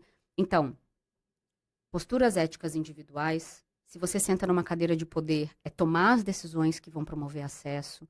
Como empresa, quem manda tem que querer. Quem senta na cadeira da presidência e principalmente junto quem é o dono do cofre, o CFO, né, que é sempre o nosso melhor amigo, ou Sim. deveria ser, porque o nosso telefone é o primeiro que toca quando ele precisa fazer caixa, né? Então, a pessoa dona do cofre, a pessoa dona da caneta, elas têm que querer. E na última aula lá no MBA, enfim, se não desistirem é porque realmente a coisa vai pra frente, porque eu falei assim, vocês precisam parar com essa maluquice de falar, ai, mas é porque daí na empresa parece que eles não querem mesmo. Uhum. Não é que Vamos lá. se não tem ação, não tem querer. Sim. Se não tem ação, não tem desejo. A psicanálise vai dizer que o desejo é da ordem do inconsciente. E que a ação vai seguir o desejo. Então, se você fala que você quer se alimentar bem, mas você não se alimenta bem, você não quer se alimentar bem. Isso é um dado. E você vai lidar com isso, de alguma forma. Mas se não tem ação, não tem querer. Pode ter a vontade consciente e declarada. Mas se não tem ação, se não tem tempo, energia e dinheiro dedicados ali, não tem prioridade. Não tem querer. Não é que parece que eles não querem. Eles não querem. O que você vai fazer com isso? Aí eu começo. Quanto tempo você está disposta a esperar eles quererem? Sim. Como é que você pode rodar um piloto, encontrar os aliados, não sei o que, tal. Daí eu começo, ó. Redução de danos. Bora. Uhum. Mas quanto tempo você vai querer plantar essa semente? Porque essa semente pode nunca germinar. Ali. Sim. Entende? Então, como que é? Se você já sofreu uma decepção amorosa e já tentou convencer alguém a amar você, você sabe do que eu tô falando. Às vezes não é possível. Você faz o quê? Você lambe suas feridas. Sai dali. Vive um luto. E vai caçar a sua vida. E vambora. Então não adianta também a gente querer mais pro outro do que o outro quer pra ele mesmo, né? E tem uma pira, que é a coisa do controle, do... Uhum. Fazer o outro mudar. E aí, como segmento da economia, acho que as associações têm um papel muito importante nisso, quando a gente começa a se articular por segmentos da economia. E depois, claro, com políticas públicas. E para mim, o terceiro setor é a minha menina dos olhos, porque o terceiro setor produz muita tecnologia social que resolve um monte de problema. Não só público, como privado e etc. Então, a gente tem um projeto lá no IPFEM que vai procurar fazer tipo o Tinder das pequenas e médias empresas com as pequenas e médias ONGs, né?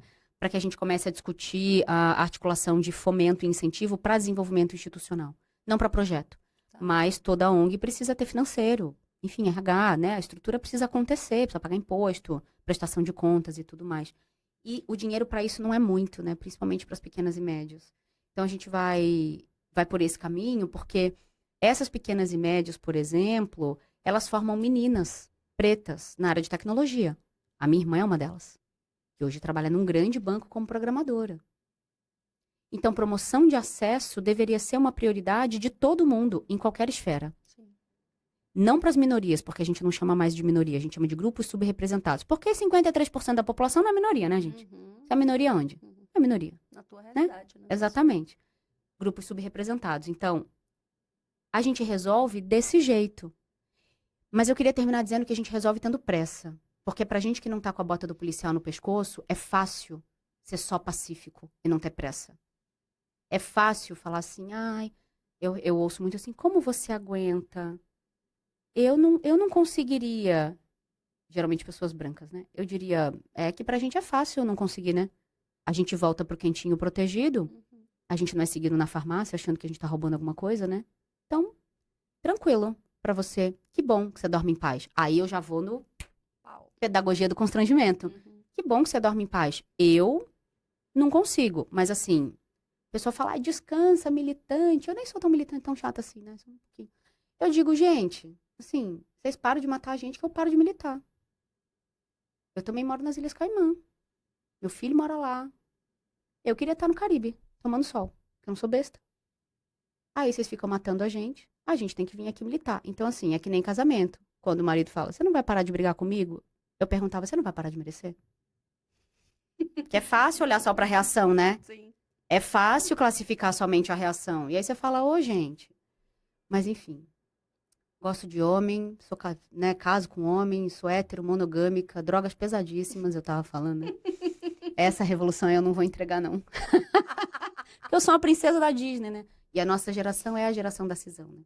É, Mas isso é outro podcast. é. É, que história que a Ana quer ser lembrada? A Ana quer ser lembrada? Não, é uma pergunta. Será que a Ana quer ser lembrada? Eu não quero ser lembrada. Não quer? Talvez eu respondesse a pergunta de um jeito diferente. Por quem a Ana quer ser lembrada? Ótimo. E isso na entrada do segundo livro, que é o Desista, que é o livro do IPFEM, tem uma parte que eu digo eu digo que eu não quero colocar o meu nome na história, mas que para que Nanas, Laíses, Bias, etc., se lembrem de mim e possam não falar o meu nome para a próxima geração, mas que a próxima geração se lembre do nome delas. Sim. E aí eu digo, essa é a face do eterno. Então, eu não quero... O meu narcisismo, ele está muito bem localizado no me fazer conhecer para semear a palavra nesse sentido bem bíblico da coisa, né? Para que vocês lembrem de mim. Mas eu gostaria muito que outras pessoas lembrassem de vocês. Para mim, essa é a face do eterno. E eu fico. Eu digo que eu sou um aprendiz com potencial nesse mundo, que é um mundo em que você fala para algumas pessoas, às vezes em sala de aula, às vezes para corporações, e você acorda com 50 mil seguidores. E aí tem duas perguntas. Como dialogar, se é que ele existe, com o ego, e como gerir essa situação? Como é para você hoje acordar com 50 mil seguidores?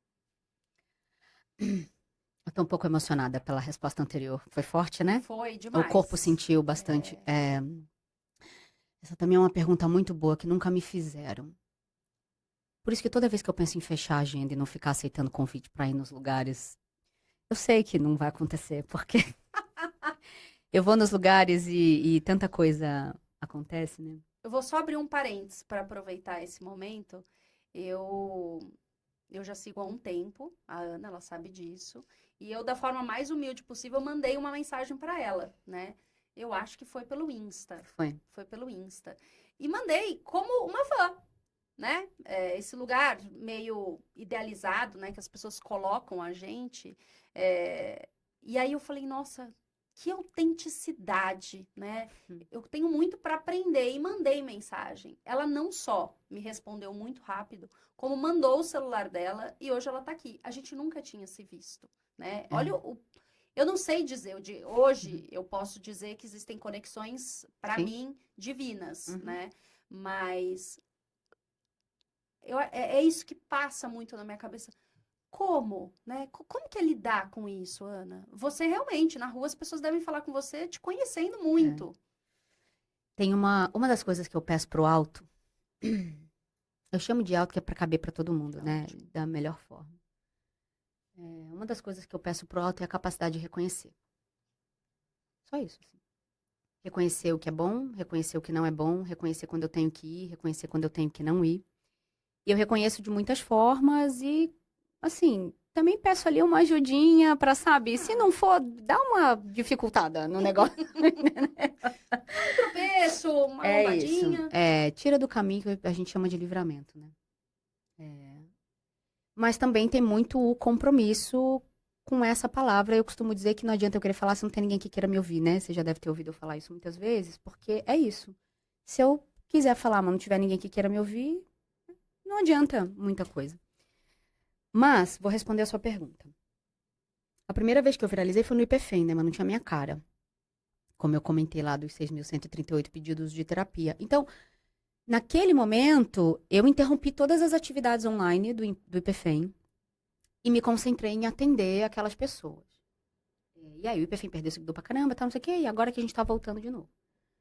Porque naquele momento eu falei, pera, isso aqui, começo de pandemia e tal, muita coisa rolando, deixa eu cuidar dessas pessoas e depois eu vejo aqui. Só que esse tempo todo eu estudei marketing digital. Não aplico nada. Mas estudei, mas sei. Tá bom. Quer dizer, não aplico nada de uma forma intencional, estruturada, etc., porque eu não faço nada para a internet. A internet, ela se beneficia daquilo que eu faço na vida há 25 anos, Sim. sendo professora, por exemplo. Que é o que eu estou fazendo aqui, né? No fim das contas, é isso. Então, o que acontece? Lembra que eu falei que tem umas coisas que eu acho que a gente vem? Sim. A falta de vergonha na cara é uma delas para mim. Já veio no rótulo, né? E o meu ex-marido de número 2, ele dizia que eu sou São que nem o quantos? Silvio. São 2. Dois. Na verdade, 3, 2 com a mesma pessoa. Enfim, essa é uma outra história. Tá bom. Mas 2, É oficialmente. isso. Institucionalmente. Né? Ele dizia, diz porque tá vivo ainda. Ele diz que a autoestima tem 4 níveis, né? A baixa, a média, a alta e a carioca, que é inabalável, que é a minha, que já foi um problema muito grande na minha vida, mas hoje em dia não é. O que acontece? Eu acho que eu sou tão certa do que eu tenho que fazer. Eu me acho tão responsável com o que eu estudo, com a maneira como eu ajo, né? Como eu decido existir no mundo. E também eu sou tão amada por quem eu quero ser amada, Sim. sabe? E dou tanto amor. E não tenho a pretensão de ser amada por todo mundo, porque é impossível mesmo. Que no fim das contas fica muito fácil. E eu vou dizer fácil no seguinte sentido. Não tem problema nenhum de subir no palco do Web Summit Rio, no palco do TED e tal. Dá ali um negocinho, né? Mas você fala, é isso aqui que precisa fazer? Então a gente vai fazer. E como eu brinquei antes da gente começar a gravar, tudo que eu digo pode ser dito no Jornal Nacional. Então, você nunca precisa se preocupar se eu tô falando mal de você pra alguém. Porque se eu tiver alguma coisa pra resolver com você, eu vou resolver com você. Não precisa ter dúvida. Sim. Então, as pessoas que trabalham comigo, no começo, elas ficam assim, é que eu não sei se tá tudo bem. Eu falo, gente, o negócio é o seguinte, se não tiver tudo bem, vocês não vão ter dúvida. Vocês não vão ter dúvida. Porque eu não vivo no não tá tudo bem. Eu sento, converso e resolvo. Sim. Pra mim é assim que funciona.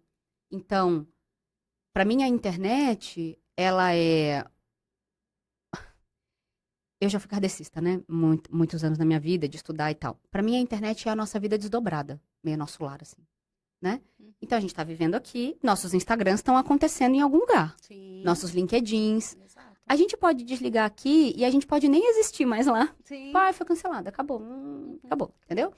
Mas é uma vida que não dorme, que não tem tempo, não tem espaço, não tem nada e tá acontecendo. Então, esse entendimento, e logo que a internet começou, a gente falava, a vida digital e a vida... Não tem mais isso. É vida, vida. Só que a gente existe paralelamente em 2 espaços diferentes. Sim. E para mim, as redes sociais e as caixas de entrada e etc., elas são lugares físicos. Então eu digo assim, quando eu chego no LinkedIn, eu tô chegando no escritório. O que eu faço quando eu chego no escritório? Eu olho todo mundo, pego um café, vejo ali a conversa que tá acontecendo, olho o meu e-mail, vejo se tem alguma coisa, tal, interajo e sento para fazer meus projetos. No LinkedIn é a mesma coisa. Você chega, olha a sua caixa de entrada, interage, vê quem tá falando a merda ali, que tem post que você olha no LinkedIn e fala, ai, que lindo, pena que eu te conheço. Podia Não é? não ter esse desprazer. Pois é, né? A visão tem dessas. E aí, pena que eu já trabalhei com você, sabe assim? Umas coisas. Nossa, me ajuda aqui. Então, mas isso é da convivência humana. Então, pra mim é um lugar físico, que eu entro, saio e tem um jeito de existir ali. Pra mim, o Instagram é a mesma coisa. E eu tô em poucas, porque, enfim, também me desorganiza muito esse monte de coisa. Então, pra mim, essa coisa de conviver com muita gente, essa coisa de... Pra mim é muito natural nesse sentido, né? E como eu não produzo discurso de ódio, como eu tenho compromisso com a interrupção da violência, como pra mim você pode falar o que você quiser, porque como professora eu considero aquilo ali uma sala de aula, você pode falar a besteira que você quiser, que pra mim o pior castigo seu é ser quem você é, assim, muda nada na minha vida, entendeu? Sim. Se você quiser de fato conversar sobre algo, perguntar algo, eu tô super disponível.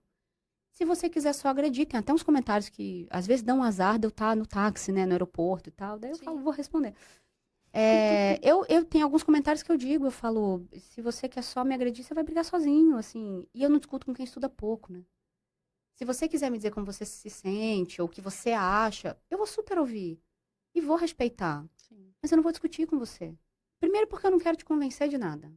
E aí, quando o pessoal vem me xingar, eu falo, gente, por que você tá usando a internet que você paga, num telefone que nem deve estar pago ainda, pra ver o que eu tô produzindo? Se você não gosta. Sim. Isso é muito masoquista, gente. Uhum. Não precisa. Vai ver só quem você gosta. Tá tudo certo. Sim. Né? Então, para mim, o ego ele tem que existir. Psicanaliticamente, a gente entende que o ego ele não pode ser morto. Ele é o que vai regular aquilo que vem das entranhas com aquilo que a sociedade pede para você fazer. E um ego, quanto mais fortalecido, mais você sente essa segurança de ir para o mundo. Então, meu ego vai bem, obrigada, tá tudo certo. E eu costumo dizer que eu não dependo de você me autorizar para fazer o que eu faço. Meu valor tá dado por mim. Eu sei o que eu faço. Eu sei a seriedade que tem no que eu faço. Eu sei os movimentos que eu produzo em mim e nos outros com o que eu faço. Ah, mas eu não acho bom. Tá bom. Beleza. Então a Brené Brown vai ter tipo um TED estendido no Netflix que é chamado Call to Courage. Chamado pra coragem, eu acho. Uhum. E ela diz, eu só quero te ouvir se você estiver na arena comigo. Se você estiver na arquibancada, eu lamento. Ah, mas você não é arrogante, não. Aham. Tá bom. Vambora. Quem quiser, tô aqui. Quem não quiser, tá tudo certo. Assim, você vai colher suas coisas, entendeu? Sim. Eu não posso querer pra você mais do que você quer pra você mesmo. Então para mim, não tem a coisa do certo e do errado. Não tem a coisa do melhor ou do pior. Não, não tem. Sim. Eu não tô falando de crime, tá? Sim. Do ponto de vista de postura, tem o que você consegue agora. Se dentro de mim eu chamo isso de mediocridade, se dentro de mim eu chamo isso de burrice, ninguém precisa saber, nem você. Sim. O que eu penso ou o que eu acho a seu respeito não deveria te interessar. Não deveria te interessar. A menos que você quisesse que eu contribuísse para com algo. Jamais eu vou dizer que eu te acho estúpida. Ou burra. Tecnicamente eu vou dizer, na minha análise, Uhum. na minha leitura, Sim. acho que você seria muito bem-sucedida aqui, se consertasse isso, isso e isso. Mas eu acho que você faz isso aqui muito bem. Então, o pessoal fala assim, ah, mas o que que faz? Não sei, o que que faz sentido pra você? Você precisa encontrar a sua voz, né? Então, eu tento... Tem uma das minhas tatuagens que diz, isso também passará. Enfim, veio lá de uma história árabe, não sei o quê, aí chega no Kardecido, chega no céu, todo que é lugar, né? A coisa da ideia que pega muitas pessoas. E o isso também passará, as pessoas acham que é só pra você não se desesperar, né? Ou não desistir no momento de sofrimento e tal. Mas o isso também passará, ele é pra você não se deslumbrar quando tudo vai muito bem. Pra você comemorar, Sim. celebrar, né? Que bom, bacana. Mas desse jeito, isso também passará. Não é que vai vir uma catástrofe sempre depois, que também isso aí... Ai, tá tudo muito bom, acho que alguma coisa de ruim vai acontecer. Também. Deixa eu já me preparar. Também é meio ruim isso aí. Mas desse jeito vai mudar. E a minha vida mudou muito. Assim, não aconteceu nada diferente do que já estava acontecendo há anos, mas o volume e os acessos Sim. se tornaram bastante diferentes. Então, é isso. É esse trem que abriu a porta aí agora. Vamos lá. Vamos ver o que tem para fazer. Preparada. E aí, eu volto pro segundo semestre muito decidida a dar conta desse patamar diferente, né? Desse lugar diferente. Sabendo que quem quiser construir algo ali, beleza. Quem não quiser, beleza também, com todo respeito. Se me ofendeu, me agrediu, etc., e eu tomar conhecimento, porque às vezes eu nem leio, chega uma hora que não dá, né? E eu tomar conhecimento, talvez eu responda, talvez não. Tá tudo bem, assim, é sobre a pessoa, não é sobre mim. Então eu lido dessa maneira. Acho que isso responde. Agora, de tanto me encherem o saco, eu vou fazer Porque tem gente que fala assim, agora não é o meu momento de mentoria, agora não é meu momento de MBA, que são as duas coisas que eu faço pra pessoa física, né? Tá, gente, é o momento de quem, então? O que vocês querem? Porque tem gente que me manda mensagem assim, ah, me ajuda a pensar como é que eu mudo tal circunstância. Eu falo, bom, é isso que eu faço da vida. Aqui eu ajudo no MBA a pensar nisso, aqui não sei o quê, complementa e tal. Ah, mas não é o meu momento, ou eu não tenho dinheiro. Ah, tá bom. Então agora, depois de me encherem muito saco, eu vou montar um curso pequeno de, sei lá, aula gravada. Eu não sei o que que eu vou fazer, que agora tem sócio pra isso. Então, talvez agora eu passe a existir na internet com um pouquinho mais de estrutura na linguagem da internet, produzindo algo para a internet, para também acessibilizar coisas de entrada. Também não sei como é que isso vai se dar, entendeu? Minha relação com a internet é isso. Lá é também a nossa vida, se aproveita do que está aqui, e meu lance é conversar. Se você me botar sentada para gravar um roteiro para câmera, Não dá. é muito difícil para mim. Sim. Mas isso aqui, quanto tempo a gente já tá aqui também, não sei. 2 Esqueci meu horas. relógio.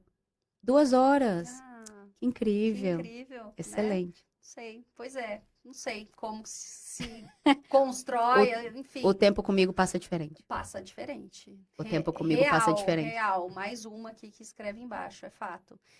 E caminhando para o final, Ah, para mim é uma pena. Pensando que o canal tem um nome que eu já comecei dizendo que ele tem toda a sua cara, que é Cara e Coragem, vírgula, autenticidade, propriedade, assim vai. E aí eu vou fazer a pergunta muito nichada para mulheres, as mulheres que se limitam por receio por ter um diálogo, às vezes, não muito direto com a sua síndrome da impostora, com medo da sua vulnerabilidade, muitas coisas. Ana, o que você passaria de mensagem para essas mulheres que têm muita coisa para florir dentro delas e talvez possa ser falta de coragem ou talvez falta de apropriação do tamanho da coragem que tem dentro delas? antes da mensagem eu vou precisar fazer 2 coisas. Perfeito. A primeira é desafiar a lógica da síndrome da impostora. A segunda é falar com os homens. Para só depois falar com as mulheres. Eu vou explicar por quê. Essa doideira também da síndrome da impostora. A gente vai buscar o cancelamento aqui, hein? Agora, se não aconteceu ainda, agora vai. Não aconteceu até agora, agora vai. Meu lance com a síndrome da impostora é o seguinte. Às vezes tem lugar que não é pra gente mesmo. Às vezes tem lugar que a gente não precisa do 7º diploma, do 4º idioma, da 16ª hora trabalhando. Não é sobre não ser capaz. É sobre talvez aquele lugar não ser pra gente. Entendeu? Porque eu peço muito para as pessoas tomarem o cuidado no ativismo de gênero para não trocarem uma opressão pela outra. E era disso que eu estava falando quando eu falei do propósito, porque parece que agora, né, só quem tem propósito é que presta. Ou só quem vive uma vida nômade digital, ou só quem está de home office trabalhando na praia é que tem uma vida boa, né? Sim. E quando a gente fala em ativismo de gênero, precisa tomar cuidado para não achar que agora só tem valor a mulher que é presidente de empresa, que é conselheira, Sim. tem 12 jornadas. E voltar a achar que a professora primária é menos importante. Ou a dona de casa, né? Então, essa coisa da síndrome da impostora, a gente deveria se debruçar um pouquinho mais tecnicamente, não tô falando você, né? Tô falando o senso comum, né? A gente precisa se debruçar um pouco mais tecnicamente para entender que talvez isso aí também tenha sido apropriado pelo senso comum como outra linguagem de controle. Porque qual é minha grande crítica e por que eu vou falar com os homens antes de falar com as mulheres? Porque a gente está depositando há muitos anos nas mulheres a responsabilidade de resolver esse problema das assimetrias de gênero. E eu, humildemente, mas nem tão humildemente assim, eu acredito que a gente já fez tudo que a gente podia sozinha. Não tem mais o que fazer sozinha. Não é mais possível. A gente já entrou em absolutamente todos os espaços. A gente já provou que a gente vence, que a gente discute, que a gente articula, que a gente argumenta, que a gente estrutura. Já tá, assim, mais do que provado. Agora, por que que as capas de notícia de grandes aportes milionários em startups ou os grandes unicórnios tem sempre o mesmo tipo de fundadores na foto? Porque dinheiro conversa com dinheiro. Então, a hora que a gente entende que é fácil fazer a gente acreditar que a gente não pode. É fácil a gente achar que a gente só pode se candidatar para uma vaga se a gente over-delivery, se a gente entregar mais do que pede. Quando um outro candidato de um outro gênero não tem 30% da competência, mas ele vai lá e ele articula e ele ganha. Entende?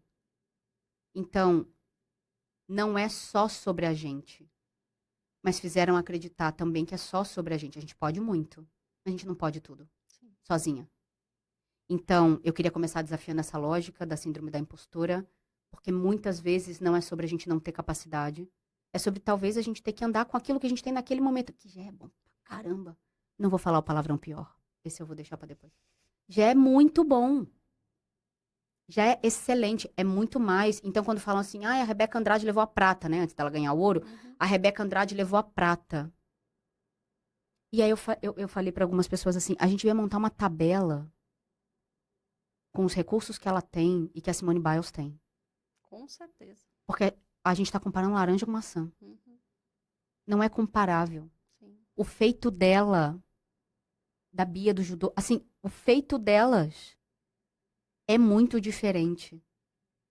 Entende? Que não diminui nada o feito de quem tem acesso. Com certeza. Mas, não dá pra falar assim, mas levou a prata, né? Ô, gente, me ajuda aqui. Entende? Sim. Então, essa coisa da síndrome da impostora é fácil fazer a gente acreditar que a gente não pode. E, às vezes, eu quero terminar dizendo que a gente não pode mesmo. Mas porque aquilo que está sendo pedido é também bizarro e sobre-humano. E a gente fala, é que eu não consigo. Não, isso é doido o que está sendo pedido aqui. Não existe. Por exemplo, eu acho que o que a gente pede das posições de liderança é uma loucura, é um surto coletivo, é um delírio o que a gente pede para um líder nesse país hoje em dia. Líder de empresa. Sim. Pequena, média ou grande, não importa. Não é possível. Aí você vai falar assim, é que eu não sou capaz. Não, é que não é possível mesmo. Né? Essa é a primeira coisa. Segunda, eu tenho me recusado a falar com mulheres antes de falar com os homens. Inclusive, a gente está, para usar uma linguagem bem segundo setor, pivotando a ONG. Pivotando. Para falar com homens. Porque, como eu acredito que a gente já fez tudo o que a gente poderia e que a garantia de direitos das mulheres vai passar pelo reconhecimento de deveres dos homens, e aí eu quero fazer um parênteses aqui. Eu me dedico na minha vida, né? E aí o IPFEM vai acabar sendo um efeito disso. Eu me dedico ao que eu tenho chamado no mestrado de eixo original de opressão, baseado no mito de Adão e Eva. Não vou entrar nesta seara, porque senão o Júnior não vai nem almoçar, nem a gente. Enfim, André também deve estar desesperado lá fora. Achando que a gente morreu. A gente tá tipo o podcast de Schrödinger, né? A gente não sabe se a gente tá vivo ou se a gente tá morta aqui dentro. Nós estejamos no Atlântico, pegaram essa caixa aqui, jogaram e falaram, vai longe, que vocês estão duas loucas. Nem o Madagascar, né? Aí a hora a gente vai abrir e vai falar, nossa, os pinguins, meu Deus, o que aconteceu? Encontramos seu filho no mergulho. Chegamos em queima. Chegamos em queima.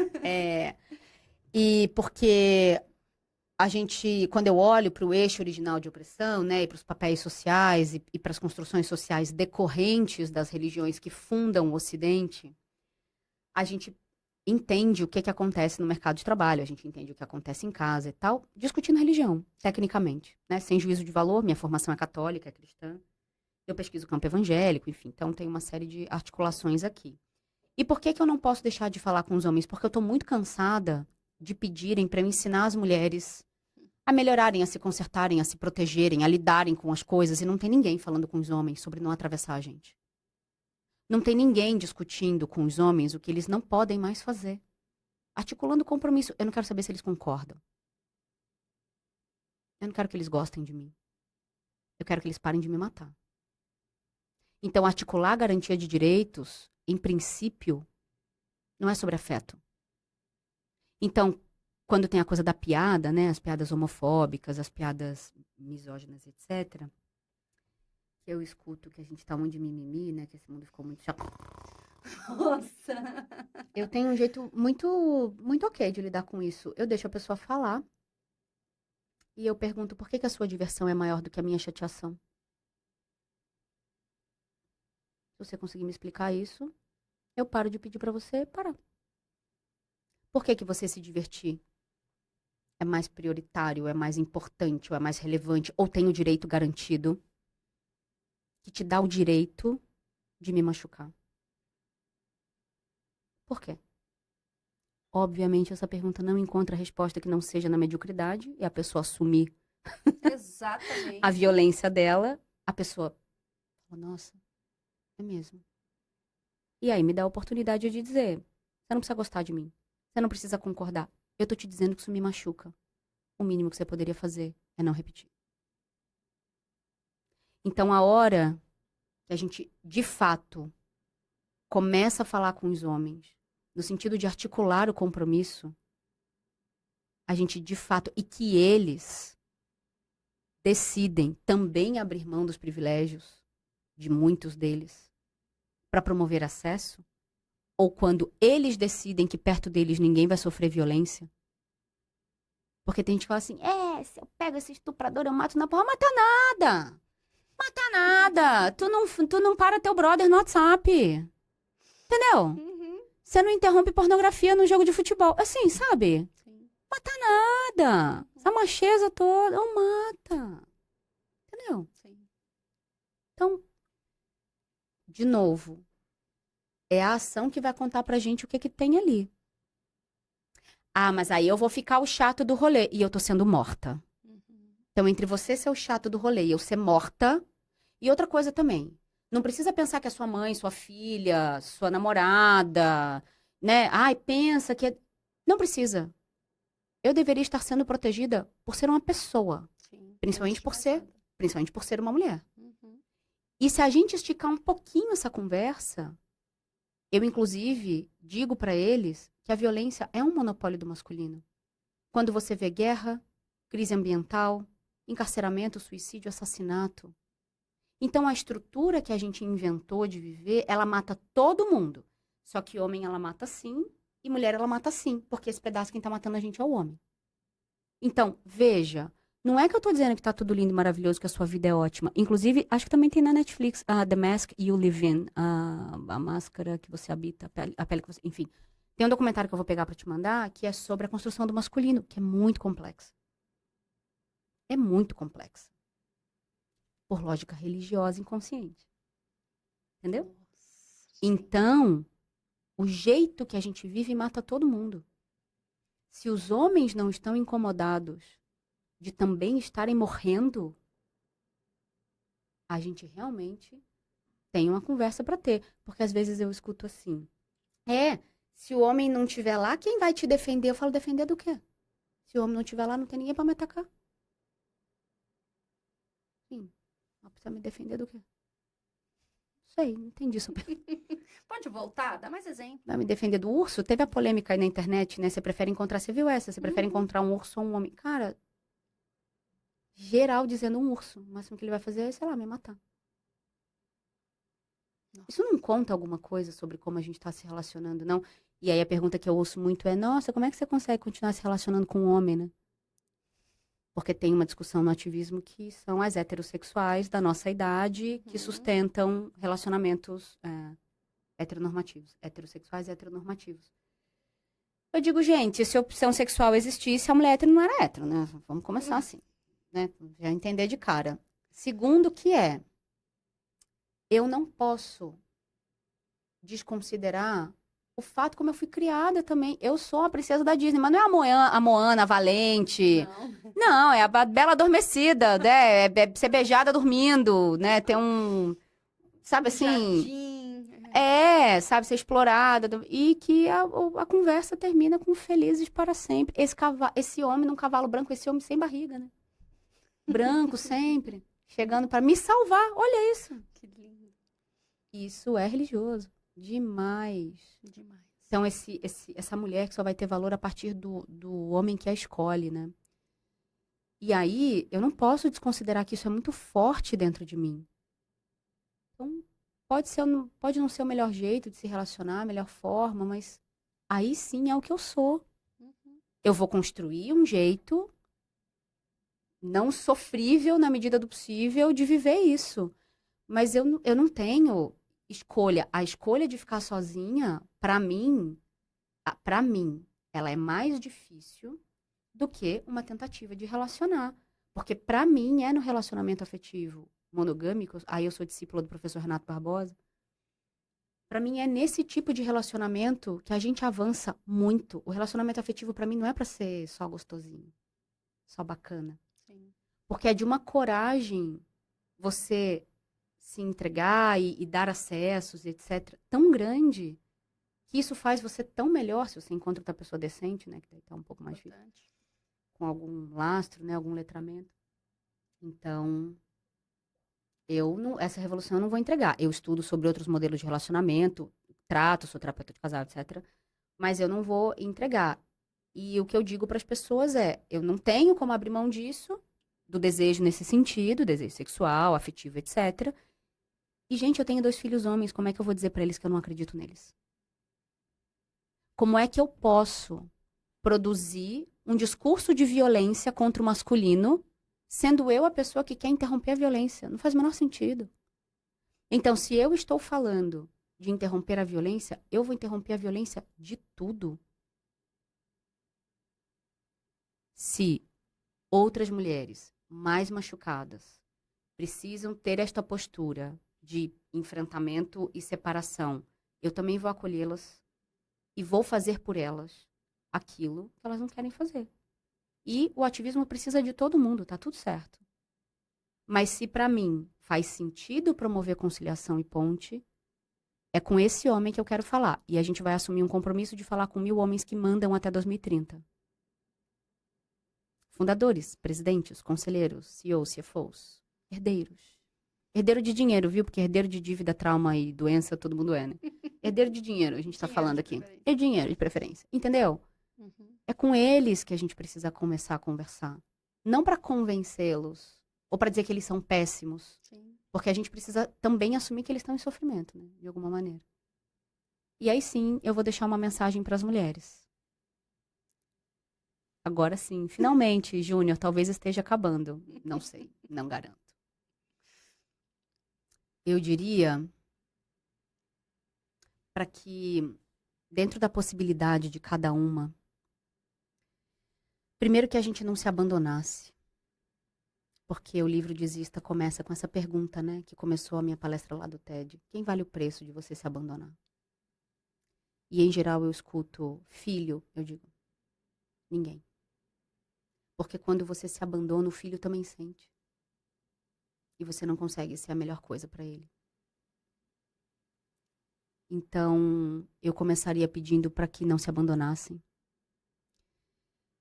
Eu seguiria pedindo para que sustentassem a perspectiva do encantamento. O que é que te encanta? No sentido mais fundamental da coisa. Mas, principalmente, eu diria, encontre as suas iguais e os seus iguais. Rede. Esteja numa rede, em qualquer esfera, em que as palavras te nutram e não te envenenem. Porque o conhecimento envenenado é uma das piores coisas que pode acontecer.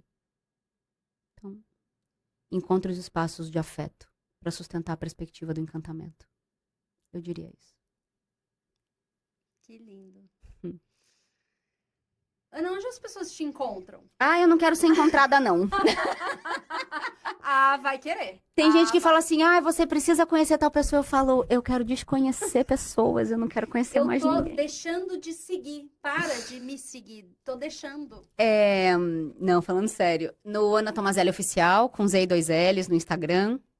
No Ana Tomazelli Oficial no LinkedIn, né? Que é o meu perfil lá no LinkedIn. No IPFEM, com M de Maria no final. É assim mesmo, escreve assim mesmo. IPFM, com M de Maria no final. Tanto no LinkedIn quanto no Instagram. Eu fiz um arroba no TikTok, porque eu tava sendo xingada sem arroba, né? Meu filho mais novo falou, você sabia que você tá sendo xingada sem arroba no TikTok? Você fez. Faz uma arroba pra você ser xingada decentemente. Aí eu fiz uma arroba lá, mas eu não frequento, como diz a minha mãe, eu não frequento muito aquela internet. Não frequento. Não frequento. Eu diria... bom, agora tem um canal do YouTube, né? Que é o Ana Tomazelli Oficial também. Então me encontra aí nesses lugares. E aí, de vez em quando, eu tô nos eventos, tô dando coisinha pouca. uns podcasts, né? Coisinha Tô pouca. falando numas empresas e tal. Coisinha pouca. Aceita uns convites meio, né? Enfim. Mandem jobs. Olá. aquela coisa. Eu falo assim, pessoal, eu decidi ser milionária, né? 3 semanas atrás. Eu tomei Tá essa bom. decisão. Tá bom, tá bom. É. Falei, acho que agora eu quero ser milionária. Acho que eu tô preparada agora. E aí o pessoal fala assim pra mim, mas por que você quer milionária? É pra fazer mais ONG. É pra isso que eu quero ser milionária também, né? Mas gosto de viver bem, porque a gente tá falando do capital. E aí é uma grande coisa, porque no terceiro setor, a coisa do propósito, eu vou amarrar com a coisa do propósito. Amarra. O pessoal acha que a gente no terceiro setor tá super bem, né? Sim. Porque, veja, é um trabalho nobre. É, Terceiro super. setor, todo o terceiro setor, de verdade, assim. Tem gente muito boa fazendo as coisas. E a gente encontrou algum propósito, certo? Tem gente que vai defender bicho, né? Um beijo pra Luísa Mel, tem gente que vai, né, fazer casa na periferia, tal, não sei o quê, muito bem. Mas aí você não tem dinheiro pra ir no Guarujá, como é que faz? Aí você se agarra na coisa de que sofrimento vai me levar ao propósito. Mas você não tem dinheiro pra ir no Guarujá e com todo respeito, ficar fazendo rifa no bairro. Como é que você pretende ajudar mais gente? Como é que você pretende existir, sabe? Então, cuidado com a coisa de que o sofrimento é a sua principal moeda, porque se Deus botou a gente nesse mundo aqui também, e esse mundo precisa de dinheiro para ter as coisas, dinheiro não é um problema. O problema é o que você faz dele, né? Então, acho que eu finalizaria talvez com essa mensagem para as mulheres de que dinheiro não é pecado, né? Ser rico não é pecado. O problema é o que a gente faz com a riqueza que a gente tem. E que ela não garante a felicidade, mas que com certeza ela tira um monte de sofrimento da frente. Então, dinheiro, né? Vamos fazer dinheiro, vamos botar dinheiro na mesa das mulheres, principalmente das mulheres negras. Maravilhoso. E eu encerro por aqui, agradecendo vocês que ficaram até o final, né? Se não saíram no meio do episódio, tem que agradecer muito, né? E se saíram também, quem perdeu foi você. Foi vocês. Manda. Aquele que parou no meio, manda e fala, assiste até o final, né? Vale a pena. Ou não vale, mas eu quero te infernizar, tô te mandando, né? Pro chefe, manda pro chefe. Solta no grupo da família. Essa é uma boa, solta. Aquele grupinho que você adora, né? Que começa o bom dia, né? Nossa, que a pelo tia amor de adora. Deus, eu só faço grupo dizendo não é pra mandar bom dia. Nem feliz aniversário. Não quero. Vamos dar um bom dia pro 365 dias e um feliz aniversário pra todo mundo. Pronto. Não precisa mais, gente. Pra que isso? Mas compartilha. Mesmo que seja um recado, né? Compartilha. E permaneça aqui. Sempre tem um conteúdo de verdade. Porque aqui é na cara e na coragem. Muito obrigada.